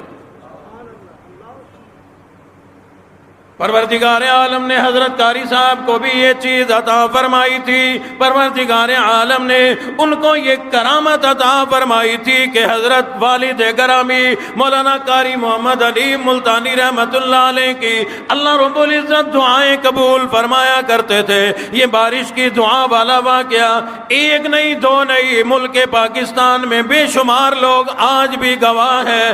آؤ اس سے آگے بڑھ کر آپ کو سناؤں، اسی مجمع میں ہمارے ایک محترم بزرگ ساتھی بیٹھے ہوئے ہیں، انہی کا سنایا ہوا واقعہ میں نے یہاں آ کر قاری صاحب سے دعائیں کرائی کہ اللہ میرا کاروبار بڑھ جائے، میرا کاروبار اچھا ہو جائے۔ میں نے جتنا اچھا مانگا تھا اور قاری صاحب نے میرے لیے دعا کی، میں نے 10% مانگا تھا، اللہ نے قاری صاحب کی دعاؤں کی بدولت مجھے 100% عطا فرما دیا۔ کیوں ایسا؟ ایسے ہی ہے۔ اللہ اکبر۔ شکارپور سکھر سندھ میں علاقہ ہے، ساتھیوں نے بتلایا کہ اولاد نہیں تھی ہماری، اور ڈاکٹروں نے بھی کہا اولاد نہیں ہوگی، یہ مسئلہ ہے وہ مسئلہ ہے، نہیں ہوگی۔ ساتھی بتلا رہے تھے کہ ایک موقع پر قاری صاحب تشریف لائے، ہم نے ان کے سامنے یہ بات رکھ دی، اتنا عرصہ شادی کو گزر گیا، اولاد کوئی نہیں، اور ڈاکٹروں کا کہنا ہے اولاد کی امید بھی کوئی نہیں، لیکن رب کائنات کی قسم ہے قاری صاحب نے اپنے دستے مبارک دعا کے لیے اٹھائے، ڈاکٹروں نے جواب دے دیا، لیکن اللہ کیسے جواب دے؟ حضور علیہ الصلوۃ والسلام نے فرمایا کہ جو بات بندہ اللہ کے اتنے قریب ہو جایا کرتا ہے اللہ ان کے اٹھے ہوئے ہاتھوں کی لاج رکھا کرتا ہے۔ حضرت قاری صاحب کی دعا کی برکت سے اللہ نے ان کو 6 بچے عطا فرمائے۔ ہماری ہمشیرہ ہے شہداد پور سندھ میں، تو ہمارا بھی بچپن سے آنا جانا وہیں پر۔ مرزا شریف بیگ صاحب ایک ساتھی ہوا کرتے تھے، دنیا سے رخصت ہو گئے، اللہ ان کی مغفرت فرمائے۔ اولاد نہیں تھی، قاری صاحب سے دعا کرائی تو اللہ نے انہیں بیٹا عطا فرمایا۔ قاری صاحب دنیا سے چلے گئے، وہ دعائیں بند ہو گئی، صرف وہی ایک بچہ ملا، نہ اس سے پہلے نہ اس کے بعد۔ بھائی اسحاق بخاری صاحب تشریف لاتے ہیں، انہوں نے بڑا ایک عجیب واقعہ سنایا۔ عجیب اس لیے آپ سنیں گے تو حیران آپ بھی ہوں گے۔ فرماتے ہیں کہ میں موجود تھا، شیخ الحدیث حافظ الحدیث مولانا عبداللہ درخواستی رحمت اللہ علیہ تشریف فرما ہے۔ آپ لوگوں نے کیونکہ ان کا نام نہیں سنا، نوجوانوں نے، اس لیے آپ کو پتہ نہیں کہ یہ کتنی بڑی ہستی تھی۔ قرآن کے حافظ ملتے ہیں، حدیث کا حافظ نہیں ملتا، حدیث کا حافظ نہیں ملتا۔ تو شیخ درخواستی تمام احادیث کے بھی حافظ تھے۔ اللہ اکبر، معمولی بات نہیں ہے۔ اور صاحب کرامت ولی تھے، اور ان کی کرامات کے بھی گواہ یہاں اسی مجمع میں موجود ہیں، جنہوں نے زیارت بھی کی ہے۔ الحمدللہ اللہ نے مجھے بھی بچپن میں حضرت شیخ درخواستی کی زیارت نصیب فرمائی۔ سن 86-87 کی بات ہے، ہم اشرف العلوم شجاباد میں پڑھا کرتے تھے، تو شیخ درخواستی جو ہے وہاں پر بیان کے لیے تشریف لائے تھے۔ میں نے کچھ تھوڑے سے فاصلے سے حضرت کی بیان کرتے ہوئے میں نے زیارت کی تھی۔ کیا وجاہت، کیا جاہ و جلال ان کے چہرے سے ٹپکا کرتا تھا۔ اللہ اکبر۔ بلکہ جو بات بتانے والا ہوں وہ بعد میں سناتا ہوں، اور ذہن میں آئی وہ سنو۔ ابا جی رحمت اللہ علیہ کہروڑ پکا گئے بیان کرنے کے لیے۔ ولیوں کی صحبت سے بڑا کچھ ملا کرتا ہے۔ بیان کرنے کے لیے گئے تو دوران بیان فرمایا کہ کوئی آدمی ان 4 میں سے کسی کے چہرے کو آنکھ بھر کے دیکھ لے۔ 4 کا نام فرمایا، میں بتلاتا ہوں آپ کو۔ ان 4 میں سے کسی ایک کو بھی چہرے کو نگاہ بھر کے دیکھ لے، یعنی ان کے چہروں میں اتنا جلال، اتنی وجاہت تھی، اللہ نے حسن بھی بڑا عطا فرمایا تھا، اور ایسی ایک روشنی تھی ان کے چہروں میں۔ فرمایا ان 4 مولانا عبید اللہ انور رحمت اللہ علیہ، یہ ابا جی کے پیر و مرشد حضرت لاہوری رحمت اللہ علیہ کے بیٹے تھے۔ خواجہ خان محمد رحمت اللہ علیہ، شیخ عبداللہ درخواستی رحمت اللہ علیہ، حضرت دین پوری رحمت اللہ علیہ۔ فرمایا جو ان 4 میں سے کسی ایک کے چہرے کو آنکھ بھر کے دیکھ لے، میں قاری حنیف اس آدمی کے ہاتھوں پہ بیعت کر کے اس کا مرید ہو جاؤں گا۔ بہت بڑی بات ہے۔ مجمع میں سے ایک آدمی کھڑا ہو گیا، کہنے لگا قاری صاحب 4 کی کیا بات کرتے ہو، ایک بتلاؤ۔ فرمایا میرے پیر و مرشد خواجہ خان محمد رحمت اللہ علیہ، ان کی جا چلا جا زیارت کر کے آ جا، اور آ کر کے مجھے بتلانا کہ میں نے آنکھ بھر کے ان کی زیارت کر لی ہے، میں تیرے ہاتھوں پہ قاری حنیف تیرا مرید ہو جائے گا۔ حضرت فرمایا کرتے تھے 4 مہینوں کے بعد وہ آدمی میرے پاس آیا اور کہنے لگا قاری صاحب ہاتھ بڑھاؤ، میں آپ کا مرید ہونا چاہتا ہوں۔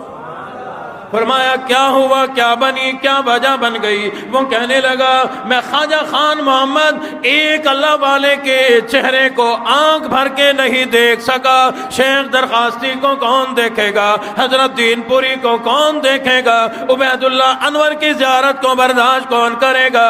میں خواجہ خان محمد کے چہرے کو برداشت نہیں کر سکا، ہاتھ بڑھاؤ میں آپ کا مرید بنتا ہوں۔ رب کائنات اپنے قریبی بندوں کو، اولیاء اکرام کو یہ مقام اور مرتبہ عطا فرمایا کرتے ہیں، ان کی زبان سے نکلے ہوئے بولوں کو اللہ سچا فرما دیا کرتے ہیں، زبان سے نکلی ہوئی دعاؤں کو پورا کر دیا کرتے ہیں۔ ہمارے محترم تشریف لاتے ہیں اسحاق بخاری، انہوں نے یہ واقعہ سنایا، کہروڑ پکے میں کسی علاقے میں مولانا عبداللہ درخواستی رحمت اللہ علیہ تشریف فرما ہے، والد گرامی بھی وہاں پر تشریف فرما ہے۔ ایک آدمی جو حضرت درخواستی کا جاننے والا کوئی مرید تھا، وہ آ کر کے کہنے لگا او اللہ والے دعا کرو اللہ مجھے اولاد عطا فرما دے۔ شیخ درخواستی رحمت اللہ علیہ کی نظر میں قاری حنیف ملتانی رحمت اللہ علیہ کی کتنی قدر ہوگی، توجہ سے سننا۔ اس آدمی کو کہا درخاستی رحمت اللہ علیہ نے، آجا آجا تیری خوش نصیبی قاری حنیف آیا ہوا ہے۔ اس نے، وہ جانتا نہیں تھا، اس نے حضرت درخاستی کو کہا کہ دعا کر دو اللہ مجھے اولاد عطا فرمائے۔ فرمایا تیری خوش نصیبی ہے، قاری حنیف آیا ہوا ہے، آجا دعا کراؤ۔ ابا جی نے فرمایا کہ حضرت آپ کے ہوتے ہوئے بھی میری دعا چلے گی؟ آپ حافظ الحدیث ہیں، وقت کے ولی ہیں، اور اتنے جید عالم ہیں، اور مرید بھی آپ کا ہے، آپ دعا کرو، آپ کے ہوتے ہوئے میں دعا کروں؟ اللہ اکبر۔ حضرت درخاستی نے کیا جملہ فرمایا؟ فرمانے لگے قاری حنیف ایمانداری سے بتا تیری دعا قبول نہیں ہوتی؟ تیری دعا قبول نہیں ہوتی؟ فرماتے ہیں کہ میں نے اب جواب کیا دینا تھا، میں نے دعا کے لیے ہاتھ اٹھا لیے، دعا کے لیے ہاتھ اٹھا لیے۔ قاری حنیف ملتانی رحمت اللہ علیہ دعا کر رہے ہیں، مولا اس کو بچہ عطا فرما دے، اس کو اولاد عطا فرما دے۔ دعا قاری حنیف کی ہے، آمین شیخ درخواستی کر رہے ہیں۔ اگلے سال اللہ نے اس کو بیٹا عطا فرما۔ تو واقعی اولیاء اکرام جو ہیں اللہ ان کی دعائیں قبول فرماتے ہیں، ان کی زبان سے نکلے ہوئے جملوں کو پورا فرماتے ہیں، ان کی نگاہ جہاں پڑ جائے اللہ وہاں پر گل و گلزار کھلا دیا کرتے ہیں۔ بے شمار ایسے واقعات ہیں۔ لوگوں کے لیے نمازی بننے کی دعائیں کی، اللہ نے قبول فرمائی۔ کافروں کی ہدایت کی دعائیں کی، اللہ نے قبول فرمائی۔ بلکہ حافظ منور نام سے ایک بزرگ تھے صادق آباد میں، میری جب پہلی ان سے ملاقات ہوئی، اب تو دنیا سے رخصت ہو گئے، اللہ اس مرد کلندر کی قبر پر کروڑوں رحمت نازل فرمائے۔ مجاہد ختم نبوت تھے، مجاہد ختم نبوت تھے۔ سید عطا اللہ شاہ بخاری کی زیارت کی ہوئی تھی۔ مجھے بتلایا کہ خانپور جو دینی ماحول سے لوگ ہیں انہیں پتہ ہے کہ خانپور کا آج بھی بہت بڑا جلسہ ہوتا ہے۔ فرمایا کہ میں سٹیج سیکٹری ہوا کرتا تھا، تو سٹیج پر مفتی محمود رحمت اللہ علیہ تشریف فرما تھے، کچھ اور علماء آپس میں بات کر رہے ہیں کہ قاری حنیف صحیح باتیں نہیں کرتا، کمزور غیر مستند باتیں کرتا۔ ابا جی وہاں پر نہیں تھے، ان علماء نے آپس میں بات کی کہ غیر مستند باتیں کر دیتا ہے، ایسی باتیں کرتا ہے، کچی باتیں کرتا ہے۔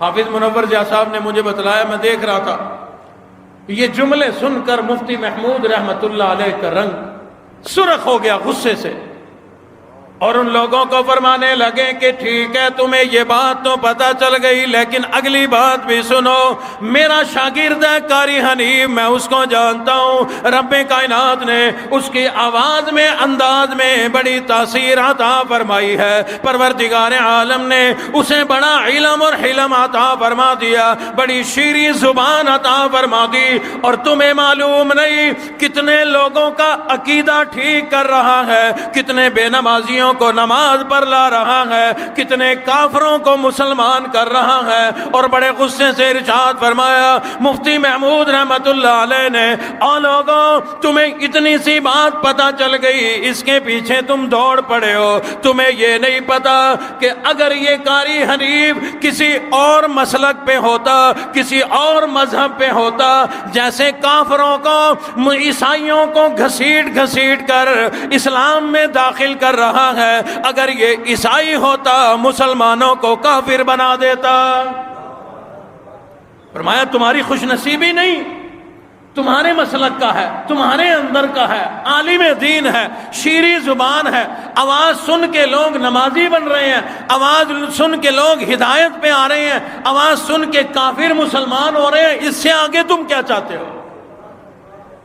اللہ اکبر۔ واقعی اللہ نے خطابت کا ایسا ملکہ عطا فرمایا تھا، ایسی فی البدی گفتگو فرما، حالانکہ آنکھوں سے دیکھ نہیں سکتے تھے، پھر بھی مجمع کو پرکھ لیا کرتے تھے کہ کتنے لوگ بیٹھے ہیں، کیسے لوگ بیٹھے ہیں۔ کیسے سے مراد سونے نہیں، کس مسلک کے، کس ذہن کے، یہ سننا کیا چاہتے ہیں. چاہے ارادہ بیان کا کچھ بھی ہوتا، مجمع کو پرکھ کر وہی بیان فرمایا کرتا. مجھے ایک بزرگ نے یہ بات بتلائی کہ ایک جگہ پر قاری صاحب بیان فرما رہے تھے، رات 1:30 بج گیا، بہت دیر سے ٹائم ملا، بیان فرماتے فرماتے خاموش ہو گئے. لوگوں کو کہنے لگے وہ سو نہ، تھوڑی دیر اور جاگ لو. بندے ہی کتنے ہیں؟ 200 سے بندہ اوپر کوئی نہیں. وہ مولانا فرماتے ہیں کہ میں خود سٹیج پہ تھا، میں نے ایک ایک بندہ گنا، پورے 200 بندے بیٹھے ہوئے، آنکھوں والا نہیں گن سکتا.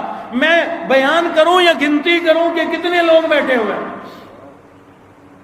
ہمارے چچا لگتے تھے برادری میں، اہل علاقہ میں سے چچا محمد رفیع، اللہ ان کی قبر پر رحمت نازل فرمائے. فرماتے ہیں کہ میں بھی انڈیا جا رہا تھا اپنے سسرال، اپنے ماموں کے گھر، اور قاری صاحب بھی انڈیا جا رہے تھے، کسی بھی وجہ سے سفر تھا. لاہور اسٹیشن پہ ملاقات ہوگی، ٹرین کے ذریعے جا رہے تھے. ایک تو انہوں نے حضرت کی یہ کرامت سنائی، فرمایا کہ ٹرین میں سوار ہو گئے، کچھ دیر گفتگو کی، رات ہو گئی. مجھے کہا رفیع محمد تو سو جا، جہاں ہم نے اترنا ہے نا ایک اسٹیشن پہلے میں تجھے جگا دوں گا، آرام کر لے. فرماتے تھے کہ میں نے قاری صاحب کو کہا دیکھنا قاری صاحب مروا نہ دینا. آگے چلا گیا، واپسی کا ٹائم بھی ضائع ہوگا، ٹرین ملے نہ ملے، سواری ملے نہ ملے. فرمایا بے فکر ہو جا، سو جا، ایک اسٹیشن پہلے جب جگاؤں بس پھر تکڑا ہو جائیو. فرماتے ہیں میں سو گیا. بالکل ایک اسٹیشن پہلے قاری صاحب نے مجھے ہاتھ لگا کے کہا رفیع محمد کھڑا ہو جا اور تکڑا ہو جا، سامان تیار کر لے. کہتے ہیں میں نے بیدار ہو کے جب لوگوں سے پوچھا تو ایک اسٹیشن باقی تھا، آگے جا کے میں نے اترنا تھا. قاری صاحب نے آگے جانا تھا پانی پت. کہتے ہیں کہ میں نے درخواست کی قاری صاحب ہمارے گاؤں بھی آنا، میرے ماموں کے گاؤں بھی آنا. اب اس گاؤں میں ابا جی پہلے کبھی گئے نہیں تھے، جہاں گئے نہیں تو وہاں کا راستہ بھی پتہ نہیں، کیا پتا وہاں کا اڈا کیا ہے، سٹاپ کیا ہے، وہاں کا چوک کا نام کیا ہے، وہاں کی پلیوں کے نام کیا ہے.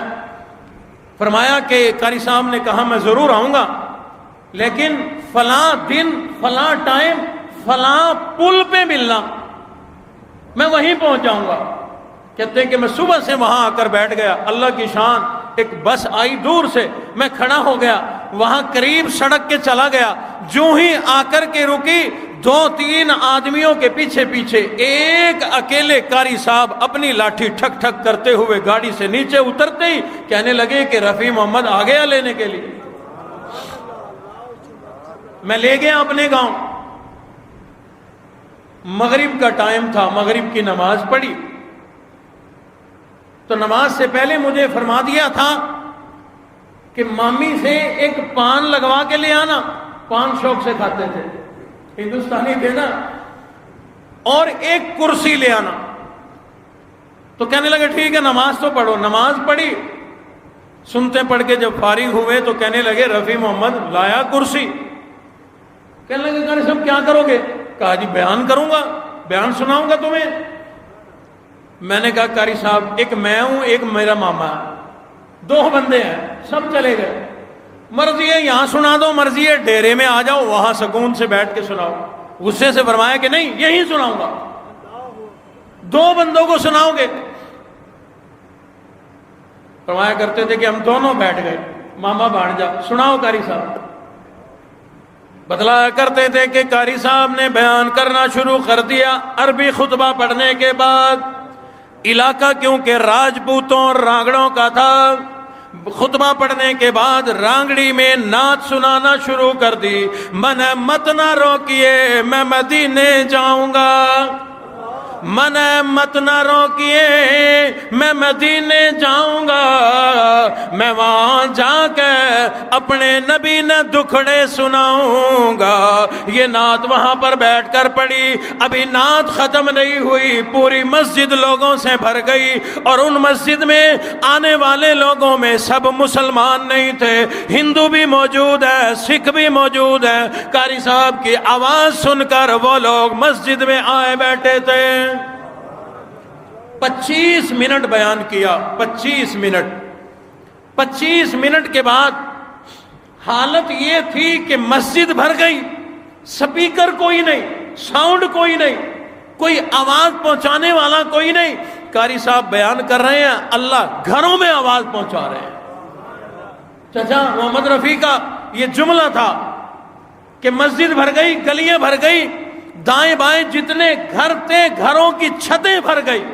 سب مسلمان نہیں، ہندو، سکھ، چمار، یہ ان کے جملے تھے، چمار اور مسلمان، یوں عورتیں چھتوں پہ، مرد گلیوں میں، مسجدوں میں، سب بھر گئی۔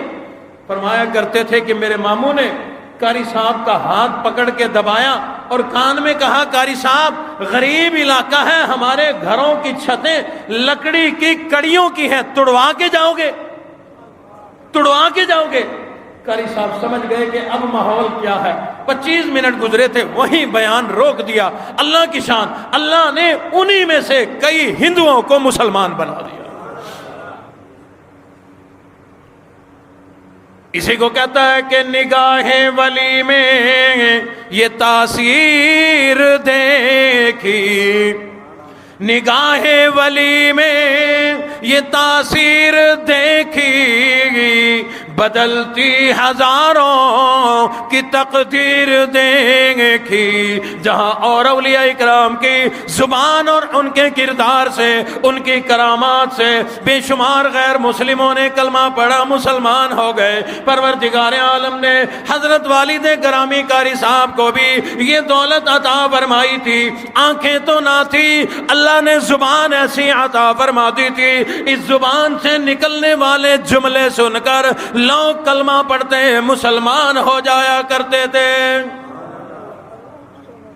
شاید آپ کے علم میں ہو، اخبارات میں بھی یہ واقعہ چھپا تھا اور بعد میں ریکارڈنگ آئی باقاعدہ اس آدمی کی۔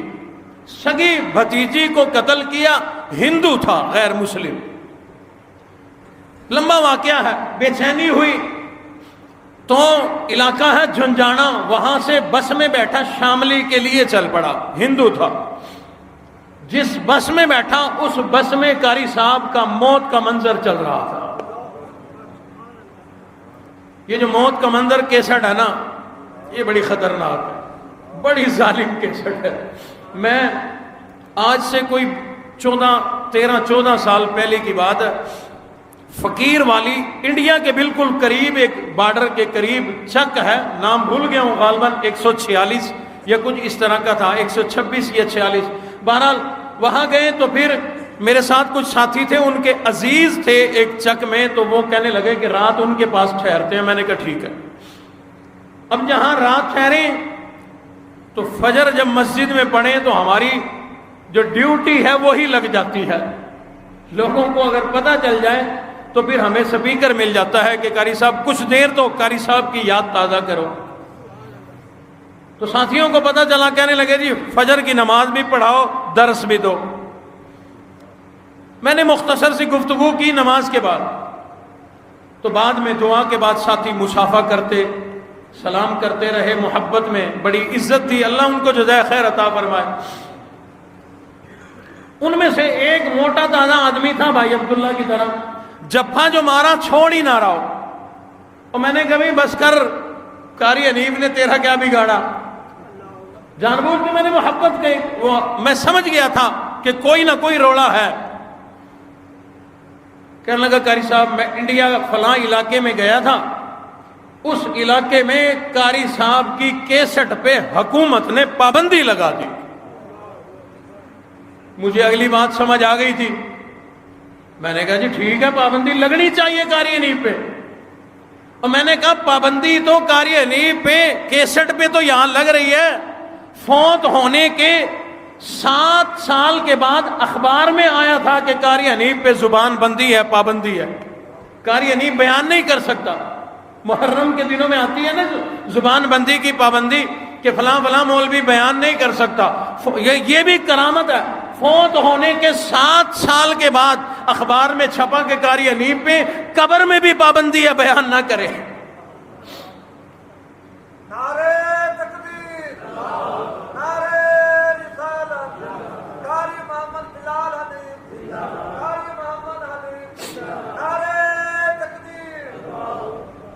میں نے جب اس آدمی کو کہا کہ ٹھیک ہے پابندی لگنی چاہیے قاری صاحب پہ، وہ بڑی حیرت سے دیکھنے لگا کہ بیٹا کہہ رہا ہے باپ کے بیان پہ پابندی، کیسٹ پہ پابندی لگنی چاہیے۔ میں نے کہا ہاں، جو اگلی بات تو اب بتائے گا نا اسی سے تجھے جواب مل جائے گا کہ کیوں پابندی لگ رہی ہے، وجہ کیا ہے۔ میں نے جب وجہ پوچھی، کہنے لگا کہ وہاں جب مجھے پتا چلا کہ قاری صاحب کی کیسٹ پہ پابندی ہے تو میں نے لوگوں سے پوچھا پابندی کیوں لگی، وجہ کیا بنی۔ لوگوں نے بتلایا کہ بے شمار ہندو اور سکھ قاری صاحب کی کیسٹ موت کا منظر سن سن کے مسلمان ہو رہے۔ بہرحال اس ہندو نوجوان کا بیان ہے، کہتا ہے میں جھنجھانا کے علاقے سے شاملی جانے کے لیے بس میں جا کر کے بیٹھ گیا، میرا دل بڑا پریشان تھا، سگی بھتیجی کو میں نے آگ میں جلا کر قتل کر دیا تھا، میں بڑا پریشان تھا۔ بس کے اندر قاری حنیف ملتانی کی کیسٹ چل رہی تھی، موت کا منظر عنوان تھا۔ اس کیسٹ کو سنتے سنتے میری بڑی عجیب حالت ہو گئی۔ راستے میں چلتے چلاتے شاملی میں نے جہاں جانا تھا میرا وہ سٹاپ تو آ گیا، لیکن قاری صاحب کا بیان ختم نہیں ہوا۔ اترنا میں نے شاملی تھا، میں وہاں نہیں اترا، ڈرائیور نے وہاں رک کر کیسٹ بند کر دی، ٹیپ بند کر دی، میں بیٹھا رہا۔ جب بس چلنے لگی میں نے اگلے کسی علاقے مظفر نگر کا ٹکٹ لے لیا، وہاں جانا میرا مقصد نہیں تھا، صرف قاری صاحب کی کیسٹ سننا، بیان سننا میرا مقصد بن گیا۔ میں آگے سارا بیان سن کر مظفر نگر جا کر کے اترا، وہاں سے پھر واپس شاملی آیا۔ میں نے لوگوں سے پوچھا یہ آواز ایسی آواز کس کی ہے، انہوں نے بتلایا قاری حنیف ہے، پاکستان ملتان کا رہنے والا ہے، آنکھوں سے نابینا ہے، اللہ نے آنکھیں تو نہیں دی لیکن زبان ایسی عطا فرما دی، جو سنتا ہے ان کی آواز کا دیوانہ بن جاتا ہے۔ گیا مدرسے میں، وہاں جا کر اس نے کلمہ پڑھا، مسلمان ہو گیا۔ اور جن کے پاس گیا انہوں نے پوچھا خیر ہے کیوں کلمہ پڑھتا ہے، اس نے کہا کیا کروں، ایک ظالم کا بیان سنا، موت کا منظر، ایسا بیان کہ اب اس کے دین پر آئے بغیر میرا گزارا کوئی نہیں، اب میں کلمہ پڑھنے پہ مجبور ہو گیا۔ کتنے ہی لوگ ایسے ہیں جنہوں نے حضرت قاری صاحب کی زبان سے کوئی بھی بیان سنا، اللہ کا قرآن سنا، اللہ کا قرآن قاری حنیف کی زبان سے سن کر دل پر ایسا اثر ہوا، دل پر ایسی چوٹ لگی کہ کلمہ پڑھا، مسلمان ہو گئے۔ شورش کشمیری رحمت اللہ علیہ نے جملہ تو شعر تو کسی اور کے لیے بولا تھا، لیکن آج میں اگر پڑھوں گا قاری صاحب کے لیے بالکل سچا ثابت ہوتا ہے۔ حضرت جو بیان فرمایا کرتے تھے، باتیں سنایا نہیں کرتے تھے بلکہ گھول گھول کے پلایا کرتے تھے، حقیقت بات ہے۔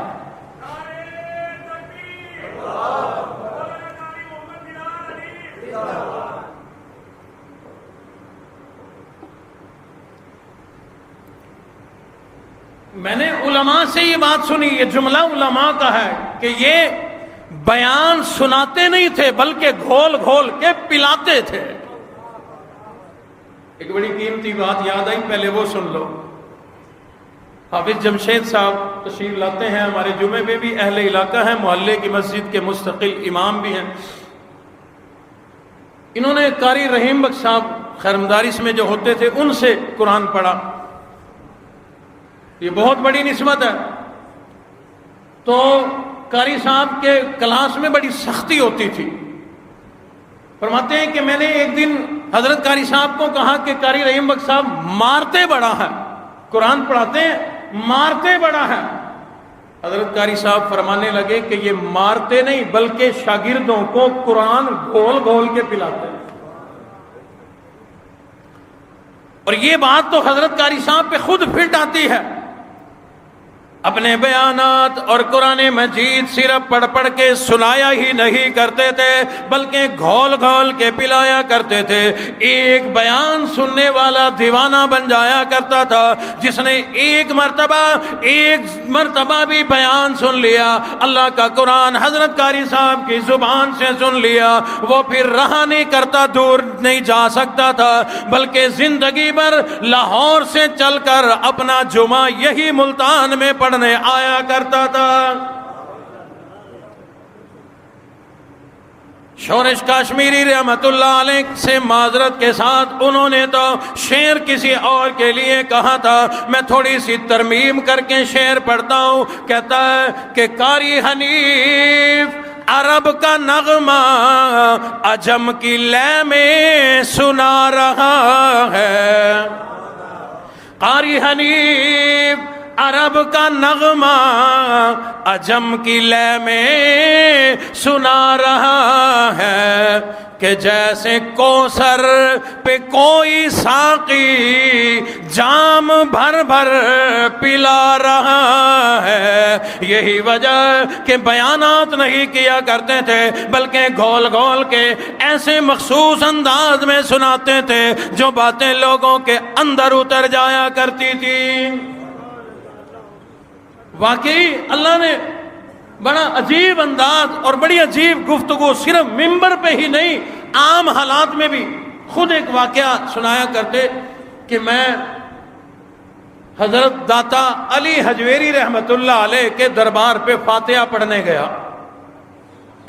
آپ کہیں گے کہ کبھی کبھی قاری صاحب بھی عقیدہ بدل لیتے تھے، عقیدہ تو لوہے کی لٹ کی طرح تھا ان کا، اور جنہوں نے لوگوں کے عقیدے درست کیے اپنا کیسے گڑبڑ ہوگا۔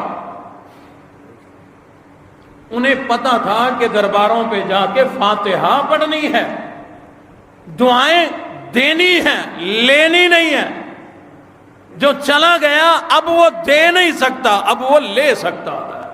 ہاں ایک بات ہے قرآن و حدیث سے پتہ چلتی ہے، کوئی ولی دنیا سے اگر چلا گیا زندگی میں اس پر اللہ کی رحمتیں نازل ہوتی تھی، آج اس کی قبر پہ بھی اللہ کی رحمتیں نازل ہو رہی ہیں۔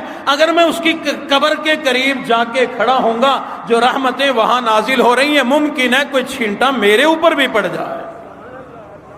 یہ نیتیں لے کے جاؤ۔ بہرحال فرماتے میں وہاں جو گیا فاتحہ میں پڑھ رہا تھا، میرے قریب ایک آدمی کھڑا ہوا تھا، کہہ رہا تھا او داتا جی مینو پتر دے دے، مینو بیٹا دے دے۔ داتا صاحب سے پتر مانگ رہا تھا، لاہوری تھا کوئی۔ فرماتے میں نے اس کا ہاتھ پکڑا، اس نے 2-3 دفعہ پتر مانگا نا، میں نے اس کا ہاتھ پکڑ کے کہا پہلے یہاں لوگوں سے مجاوروں سے معلومات لے لے، جس سے تو پتر مانگ رہا ہے اس کا اپنا بھی کوئی پتر تھا۔ اللہ اکبر، کیسا انداز! یہ نہیں کہا کہ قبر سے نہ مانگ، یہ نہیں کہا کہ مردے سے نہ مانگ، عجیب انداز سے اس کی اصلاح کر دی۔ فرمایا کہ لوگوں سے جا کر پہلے معلومات لے لے، جس کے مرنے کے بعد جس سے تو بیٹا مانگ رہا ہے لوگوں سے جا کر پوچھ کیا اس کا بھی اپنا کوئی بیٹا تھا۔ وہ کہنے لگا او مولوی کیا واقعی اس کا بیٹا نہیں تھا؟ فرمایا تو کہے گا کہ شاید یہ دیوبندی مولوی ہے اس لیے ہماری مخالفت کر رہا ہے۔ فرمایا یہ اللہ کی تقسیم ہے، اگر کسی بریلوی پیر کا بیٹا کوئی نہیں تو کتنے دیوبندی پیر ایسے ہیں جن کو اللہ نے بیٹے نہیں عطا فرمائے۔ فرمایا مولانا اشرف علی تھانوی رحمت اللہ علیہ اتنا بڑا پیر ہے، اتنا بڑا اللہ والا، 1300 سے زیادہ کتابیں لکھ کر لوگوں کی رہنمائی کے لیے دے گئے، 2 شادیاں کی، اللہ کی شان ہے، دونوں میں سے اولاد کوئی نہیں۔ پھر اسی پہ بریک نہیں، اس کے اصلاح کے لیے بڑا زبردست جملہ اور واقعہ ارشاد فرما دیا۔ ہاتھ پکڑ کے رکھا ہوا ہے اور فرمانے لگے حضور علیہ الصلوۃ والسلام کا زمانہ ہے، آجا تجھے وہاں لے جاؤں۔ حضور اپنے گھر میں تشریف لائے، اما عائشہ بیٹھی ہوئی رو رہی ہے۔ حضور نے فرمایا او عائشہ تجھے کیا ہوا، تیری آنکھوں میں آنسو کیوں آ گئے؟ عرض کرنے لگی آقا فلاں کے اتنے بچے، فلاں کے اتنے بچے، میرا ایک بھی کوئی نہیں۔ یعنی اشارہ تھا آپ امام الانبیاء ہیں، اولاد کوئی نہیں۔ حضور علیہ الصلوۃ والسلام نے ارشاد فرمایا، اے عائشہ یہ بات بالکل ٹھیک ہے، اللہ نے مجھے سردار الانبیاء بنا دیا، یہ بات بالکل ٹھیک ہے، اللہ نے مجھے رحمت کے خزانے کا مالک بنا دیا، اللہ نے مجھے حوض کوثر کے خزانے کا مالک بنا دیا، اللہ نے مجھے سخاوت کے خزانے کا مالک بنا دیا، اللہ نے مجھے قرآن کے خزانے کا مالک بنا دیا، لیکن اے عائشہ یاد رکھ، امام الانبیاء ہو کر بھی اللہ نے مجھے اولاد کے خزانے کا مالک نہیں بنایا۔ اللہ اکبر، کیسی اصلاح! اس آدمی نے اسی وقت قاری صاحب کے ہاتھ پہ بیعت کی کہ آج کے بعد میری توبہ، میں کسی قبر والے سے کچھ مانگوں، جو مانگوں گا اللہ سے مانگوں گا۔ لاہور ایک دفعہ بیان کے لیے تشریف لے گئے تو کوئی ایسا معاملہ ہوا تھا، تو وہاں چیلنج کیا، لوگوں کو کہا کہ آؤ، اگر یہی بات ہے، قاری حنیف کو للکارتے ہو تو آؤ، پھر آپس میں موازنہ کرتے ہیں، بتلاؤ تم نے کتنے مسلمانوں کو کافر بنایا، یا پھر میں قاری حنیف تمہارے سامنے اپنی فہرست رکھتا ہوں کہ میں نے کتنے کافروں کو مسلمان بنایا۔ پروردگار عالم نے آواز و انداز میں اس قدر تاثیر رکھ دی تھی، یہی مسجد جس کے اندر آپ تشریف فرما ہے، اسی مسجد میں رمضان المبارک کا آخری جمعہ موت کا منظر بیان فرمایا کرتے تھے۔ اس جمعے میں خاص طور پر بڑی محنت کے ساتھ فکر آخرت ایسا تازہ اور یاد دلایا کرتے تھے، کتنے لوگوں کی اصلاح ہو جایا کرتی تھی۔ غالباً سن 81-82 کی بات ہے، بڑے ہم چھوٹے چھوٹے تھے، اسی مجمع کے اندر دیوبندی بھی آیا کرتے تھے، بریلوی بھی آیا کرتے تھے، اہل حدیث بھی آیا کرتے تھے، شیعہ بھی آیا کرتے تھے، عیسائی بھی آیا کرتے تھے۔ ایک عیسائی آیا جمعہ پڑھنے، اس نے یہاں اسی مسجد میں جمعہ پڑھا، بیان جو سنا، بیان کے بعد نماز کے بعد قاری صاحب کے ہاتھ پہ ہاتھ رکھا، کلمہ پڑھا، یہی مسلمان ہو کے گیا۔ ایک بار غالباً سن 1991 کی بات ہے، یہ حافظ جمال روڈ ہے یہاں کا، سعید نامی آدمی آیا، کوئی سعید نام کا آدمی، بیان سنا، بیان سے اتنا متاثر ہوا کہ آنکھوں سے معذور ہے اور دل زبان اتنا روشن، اللہ اکبر۔ جو ہی بیان ختم ہوا کھڑا ہو گیا اور کہنے لگا، قاری صاحب پورے مجمع کو گواہ بنا کے کہتا ہوں، آپ معذور ہیں، آپ کو آنکھوں کی ضرورت ہے، میں آنکھوں والا ہوں، مجھے ضرورت کوئی نہیں، میں نے کیا کرنا ہے، لہذا آپریشن کراؤ، میں اپنی ایک آنکھ دینے کو تیار ہوں۔ معمولی بات نہیں ہے، پیسہ دیا جا سکتا ہے، آسان ہے، کوئی دولت، کوئی عہدہ، کچھ دیا جا سکتا ہے، اپنی کوئی چیز کاٹ کے دینا، آنکھ نکلوا کے دینا، یہ بہت بڑی بات ہے۔ حضرت قاری صاحب فرمانے لگے، تیرا نام کیا ہے؟ اس نے بتلایا، سعید احمد میرا نام ہے۔ دعائیں دیتے ہوئے فرمایا، او سعید احمد، اللہ تیرے جذبے کو قبول فرمائے، اللہ تیری محبت کو قبول فرمائے، اب مجھے یہ دنیا والی آنکھیں نہیں چاہیے، اب تو میں نے اپنے اللہ سے جنت میں لا کر جنت کی آنکھیں لینی ہیں۔ دنیا خطابت میں، دنیا خطابت میں تو آج بھی زندہ ہے، دنیا خطابت میں تو آج بھی زندہ ہے، دنیا شجاعت میں تو زندہ پائندہ۔ رب کائنات کی قسم ہے، 26 سال 27 سال دنیا سے گزرے ہوئے عرصہ گزر گیا، آج بھی لوگ کیسٹ سن سن کر غیر مسلم کلمہ پڑھ رہے ہیں، مسلمان ہو رہے ہیں۔ بڑی لمبی تفصیل ہے، کیونکہ زندگی ایسی گزار کر گئے کہ بچپنے میں معذور ہو کر قرآن پر آ گئے، پھر ساری زندگی 63 برس کی زندگی قرآن پر گزاری، قرآن کی خدمت، قرآن سے محبت اور قرآن والوں سے بڑی محبت۔ یہاں ہمارے مدرسے کے جو پڑھنے والے طلباء تھے نا، طلباء، آج تو طلباء نہ کسی عام آدمی کو اچھے لگتے ہیں نہ مولوی کو اچھے لگتے ہیں، اور حضرت قاری صاحب کو طلباء قرآن پڑھنے والوں سے اتنی محبت تھی کہ اگر اہل علاقہ میں سے کوئی کسی طالب علم کو پریشان کرتا، قاری صاحب اس کی فیور میں اس آدمی سے اتنا لڑتے، اتنا غصہ کرتے کہ جیسے کوئی سگی اولاد ہے۔ قاری محمد اسحاق ہمارے مدرسے کے ابا جی کے پڑھے ہوئے ایک ساتھی کراچی میں ہیں، انہوں نے مجھے یہ بات بتلائی، ہم چھوٹے تھے، وہ عمر میں بڑا تھا، بہرحال ہم بھی خود دیکھتے تھے۔ مجھے انہوں نے کہا کہ ہم نے زمانے میں پورے ملک میں ایسا کوئی مدرسہ نہیں دیکھا جس مدرسے میں محتمم، مدرسے کے محتمم کے طالب علم اور سگی اولاد اکٹھے بیٹھ کر ایک تھالی میں کھانا کھاتے ہوں۔ ابا جی کے زمانے میں ہم اور مدرسے کے طلباء ایک دسترخوان، ایک برتن میں کھانا کھاتے۔ اور اگلی بات تو مجھے ان قاری اسحاق نے بڑی عجیب بتلائی کہ جب عید کا موقع آتا تو طلباء اور قاری صاحب کی اولاد کے کپڑے ایک جیسے ایک تھان میں سے سلوایا کرتے تھے۔ بہرحال تمام زندگی قرآن والوں کے ساتھ گزاری، قرآن کی خدمت میں گزاری، قرآن والوں سے محبت کرتے ہوئے گزاری۔ یہی وجہ ہے پروردگار عالم نے ان خدمات کو قبول فرماتے ہوئے اور جن اولیاء اکرام کی ساتھ ساتھ ان کی صحبت میں رہے، اس صحبت کا اثر اللہ نے ایسا ڈالا کہ اپنے زمانے کے ولی بن گئے تھے، بلکہ صاحب کرامت ولی بن گئے تھے۔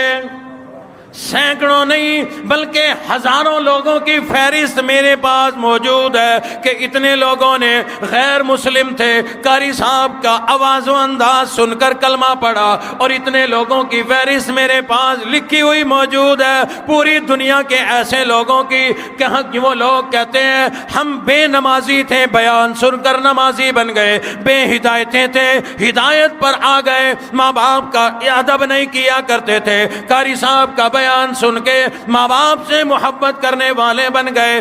ہر شعبہ زندگی میں اتنی خدمات سر انجام دی ہے، پروردگار عالم نے ان خدمات کو، ان قربانیوں کو قبول فرما کر ولی کامل بنا دیا تھا۔ ایک دو نہیں، میں کیا کیا ان کی کرامات سنا۔ یہ مسجد تعمیر ہوئی، بچا ہوا ملبہ باہر پڑا ہوا تھا، مجھے ایک پرانے طالب علم نے یہ بات سنائی، ابا جی کے دور کے طالب علم نے۔ تو قاری صاحب نے ایک دن بڑے بڑے لڑکوں کو کہا کہ یہاں نہ کھیلا کرو، یہاں سانپ رہتا۔ بچے کہنے لگے نظر آتا نہیں، سانپ کی پیشن گوئی، اگر کہیں آیا ہوتا تو لڑنا گیا ہوتا تو نقصان تو نہیں پہنچا، ان کو کیا پتا۔ کہتے ہیں ہم کھیلتے رہے، ایک آدھ دن کے بعد یہ اگلے ہی دن طلباء نے دیکھا وہاں سانپ موجود تھا، بچے ڈر گئے، قاری صاحب کو آ کر بتایا تو کہا کہ میں نے سمجھایا نہیں تھا کہ یہاں سانپ ہے، یہاں سانپ ہے، یہاں نہ جایا کرو۔ تو وہ قاری اسحاق نے مجھے بتایا کہ ہم نے قاری صاحب سے ایک دن پوچھا کہ آپ کو کیا پتا، کیسے پتا کہ یہاں آنکھوں والوں کو بعض ٹائم نظر نہیں آتا، آپ کی تو آنکھیں کوئی نہیں، آپ کو کیسے پتا کہ یہاں پر سانپ ہے؟ تو تفصیل ارشاد نہیں فرمائی، ہاتھ میں جو لاٹھی ہوتی تھی وہ دکھا دی، فرمایا چل یہاں سے دوڑ، تجھے بتاؤں کہ یہاں سانپ ہے۔ بہرحال پروردگار عالم نے ایسی آواز، ایسا انداز۔ گزشتہ جمعے میں نے ایک اشارہ دیا تھا، میں چاہتا ہوں آگے کیونکہ ایام قربانی آ رہے ہیں اور عنوانات بھی بیان کرنے ہیں، تفصیل میں نہیں جانا چاہتا اگلے جمعوں میں، تو قصہ مختصر میں نے ایک اشارہ دیا تھا کہ آواز و انداز ایسا تھا، صرف انسان ہی نہیں بلکہ جنات بھی یہ آواز سننے کے دیوانے تھے، جانور بھی۔ گو والا میں نے واقعہ سنایا تھا کہ قاری صاحب کی کیسٹ چلتی تو گو جانور وہاں کیسٹ کے پاس آ کر بیان سنا کرتے، جو ہی ٹیپ بند ہوتی وہ واپس چلی جاتی۔ ہمارے ایک چچا برادری میں لگتے ہیں, انہوں نے واقعہ سنایا تھا. رات کے ٹائم, بڑی پرانی بات ہے, گھروں میں واش روم وغیرہ نہیں ہوتے تھے تو فصلوں میں لوگ پیشاب کرنے جاتے تھے. تو ہم کہتے ہیں میں رات کے ٹائم جو باہر گیا نا, یوں پچھلی طرف یہ جو علاقہ ہے, بخاری صاحب آپ کو زیادہ پتہ ہے علی ٹاؤن جہاں پر ہے, تو کہتے ہیں میں وہاں پر جو گیا, قاری صاحب ایک درخت کے نیچے بیٹھے ہوئے ایسے بیان کر رہے ہیں جیسے پورے مجمع میں بیان ہوتا ہے. میں نے دیکھا تو آگے پیچھے کوئی بھی نہیں, میں ڈر گیا, میں یہ سمجھا کہ قاری صاحب کی شکل میں کوئی جن ہے. میں نے اپنی ضرورت بھی پوری نہیں کی, واپس بھاگ آیا. اگلے روز قاری صاحب بیٹھک میں بیٹھے ہوئے تھے, وہ اندر محلے کے اندر پرانی کچی دیوار والی بیٹھک ہوتی تھی, اس زمانے کی بات ہے. تو کہتے ہیں میں نے ایسے انداز میں قاری صاحب سے گفتگو کی, میں نے کہا کہ قاری صاحب ماشاءاللہ رات تو فصلوں کو بھی سنا رہے تھے قرآن, فصلوں کو بھی سنا رہے تھے. قاری صاحب چونک پڑے اور کہنے لگے کہ تو وہاں کیا کر رہا تھا؟ کہنے لگے جس کام کو گیا تھا آپ کو دیکھ کر وہ کام تو ہوا ہی نہیں, میں واپس دوڑ آیا, آپ وہاں کیسے بیٹھے تھے؟ قاری صاحب فرمانے لگے جس طرح سے تم لوگ میرا قرآن سننے کے دیوانے ہو, جس طرح تمہیں میرا بیان سننے کا شوق ہے, جنات بھی بڑے شوق سے میرا قرآن سنا کرتے ہیں, میرا بیان سنا کرتے ہیں. رات وہ لوگ آ گئے تھے, مجھے کہنے لگے انہی لوگوں کو سناتے رہو گے یا ہمیں بھی سناؤ گے؟ میں نے پھر جذبات میں آ کر کے کہہ دیا انہیں تو روز سناتا ہوں, چلو آج تمہیں سناتا ہوں. لہذا میں نے ساری رات وہاں ان لوگوں کو بیٹھ کر اللہ کا قرآن سنایا. ان میں کئی لوگ جنات میں جو غیر مسلم تھے, بیان سن کر انہوں نے میرے ہاتھ پہ کلمہ پڑھا, مسلمان ہو گئے. کوئی محاذ ایسا, کوئی شعبہ دین ایسا, کوئی جو تصور میں لے آؤ, ہر شعبہ زندگی میں اپنا کردار دکھایا. یہ اللہ کی مہربانی تھی. اللہ نے جب قبول فرمایا تو اللہ نے پھر یہ خدمت بھی لی. اللہ نے دنیا بھی عطا فرمائی, یقیناً آخرت بھی عطا فرمائی. عرض کرنے کا مقصد یہ, اللہ والے علماء, صلحاء, اولیاء, ان کی صحبت میں بیٹھنے سے بڑا کچھ ملتا ہے. ان کی شاگردی میں, ان کی صحبت میں, ان کے پاس بیٹھ کر بڑا کچھ ملتا ہے. جایا کرو, علماء, صلحاء, اولیاء کی خدمت میں بیٹھا کرو. مساجد میں جہاں ائمہ مساجد, مدارس ہیں, مساجد ہیں, ان کے پاس جا کے بیٹھا کرو. اور تمہارا نفع نہیں ہوگا تو نقصان بھی نہیں ہوگا. اللہ رب العزت علماء, صلحاء, اولیاء سے ہمیں محبت عطا فرمائے. جو کچھ کہا سنا عمل کی توفیق عطا فرمائے. وآخر دعوانا ان الحمدللہ رب العالمین. Thanks for watching my video and subscribe my channel.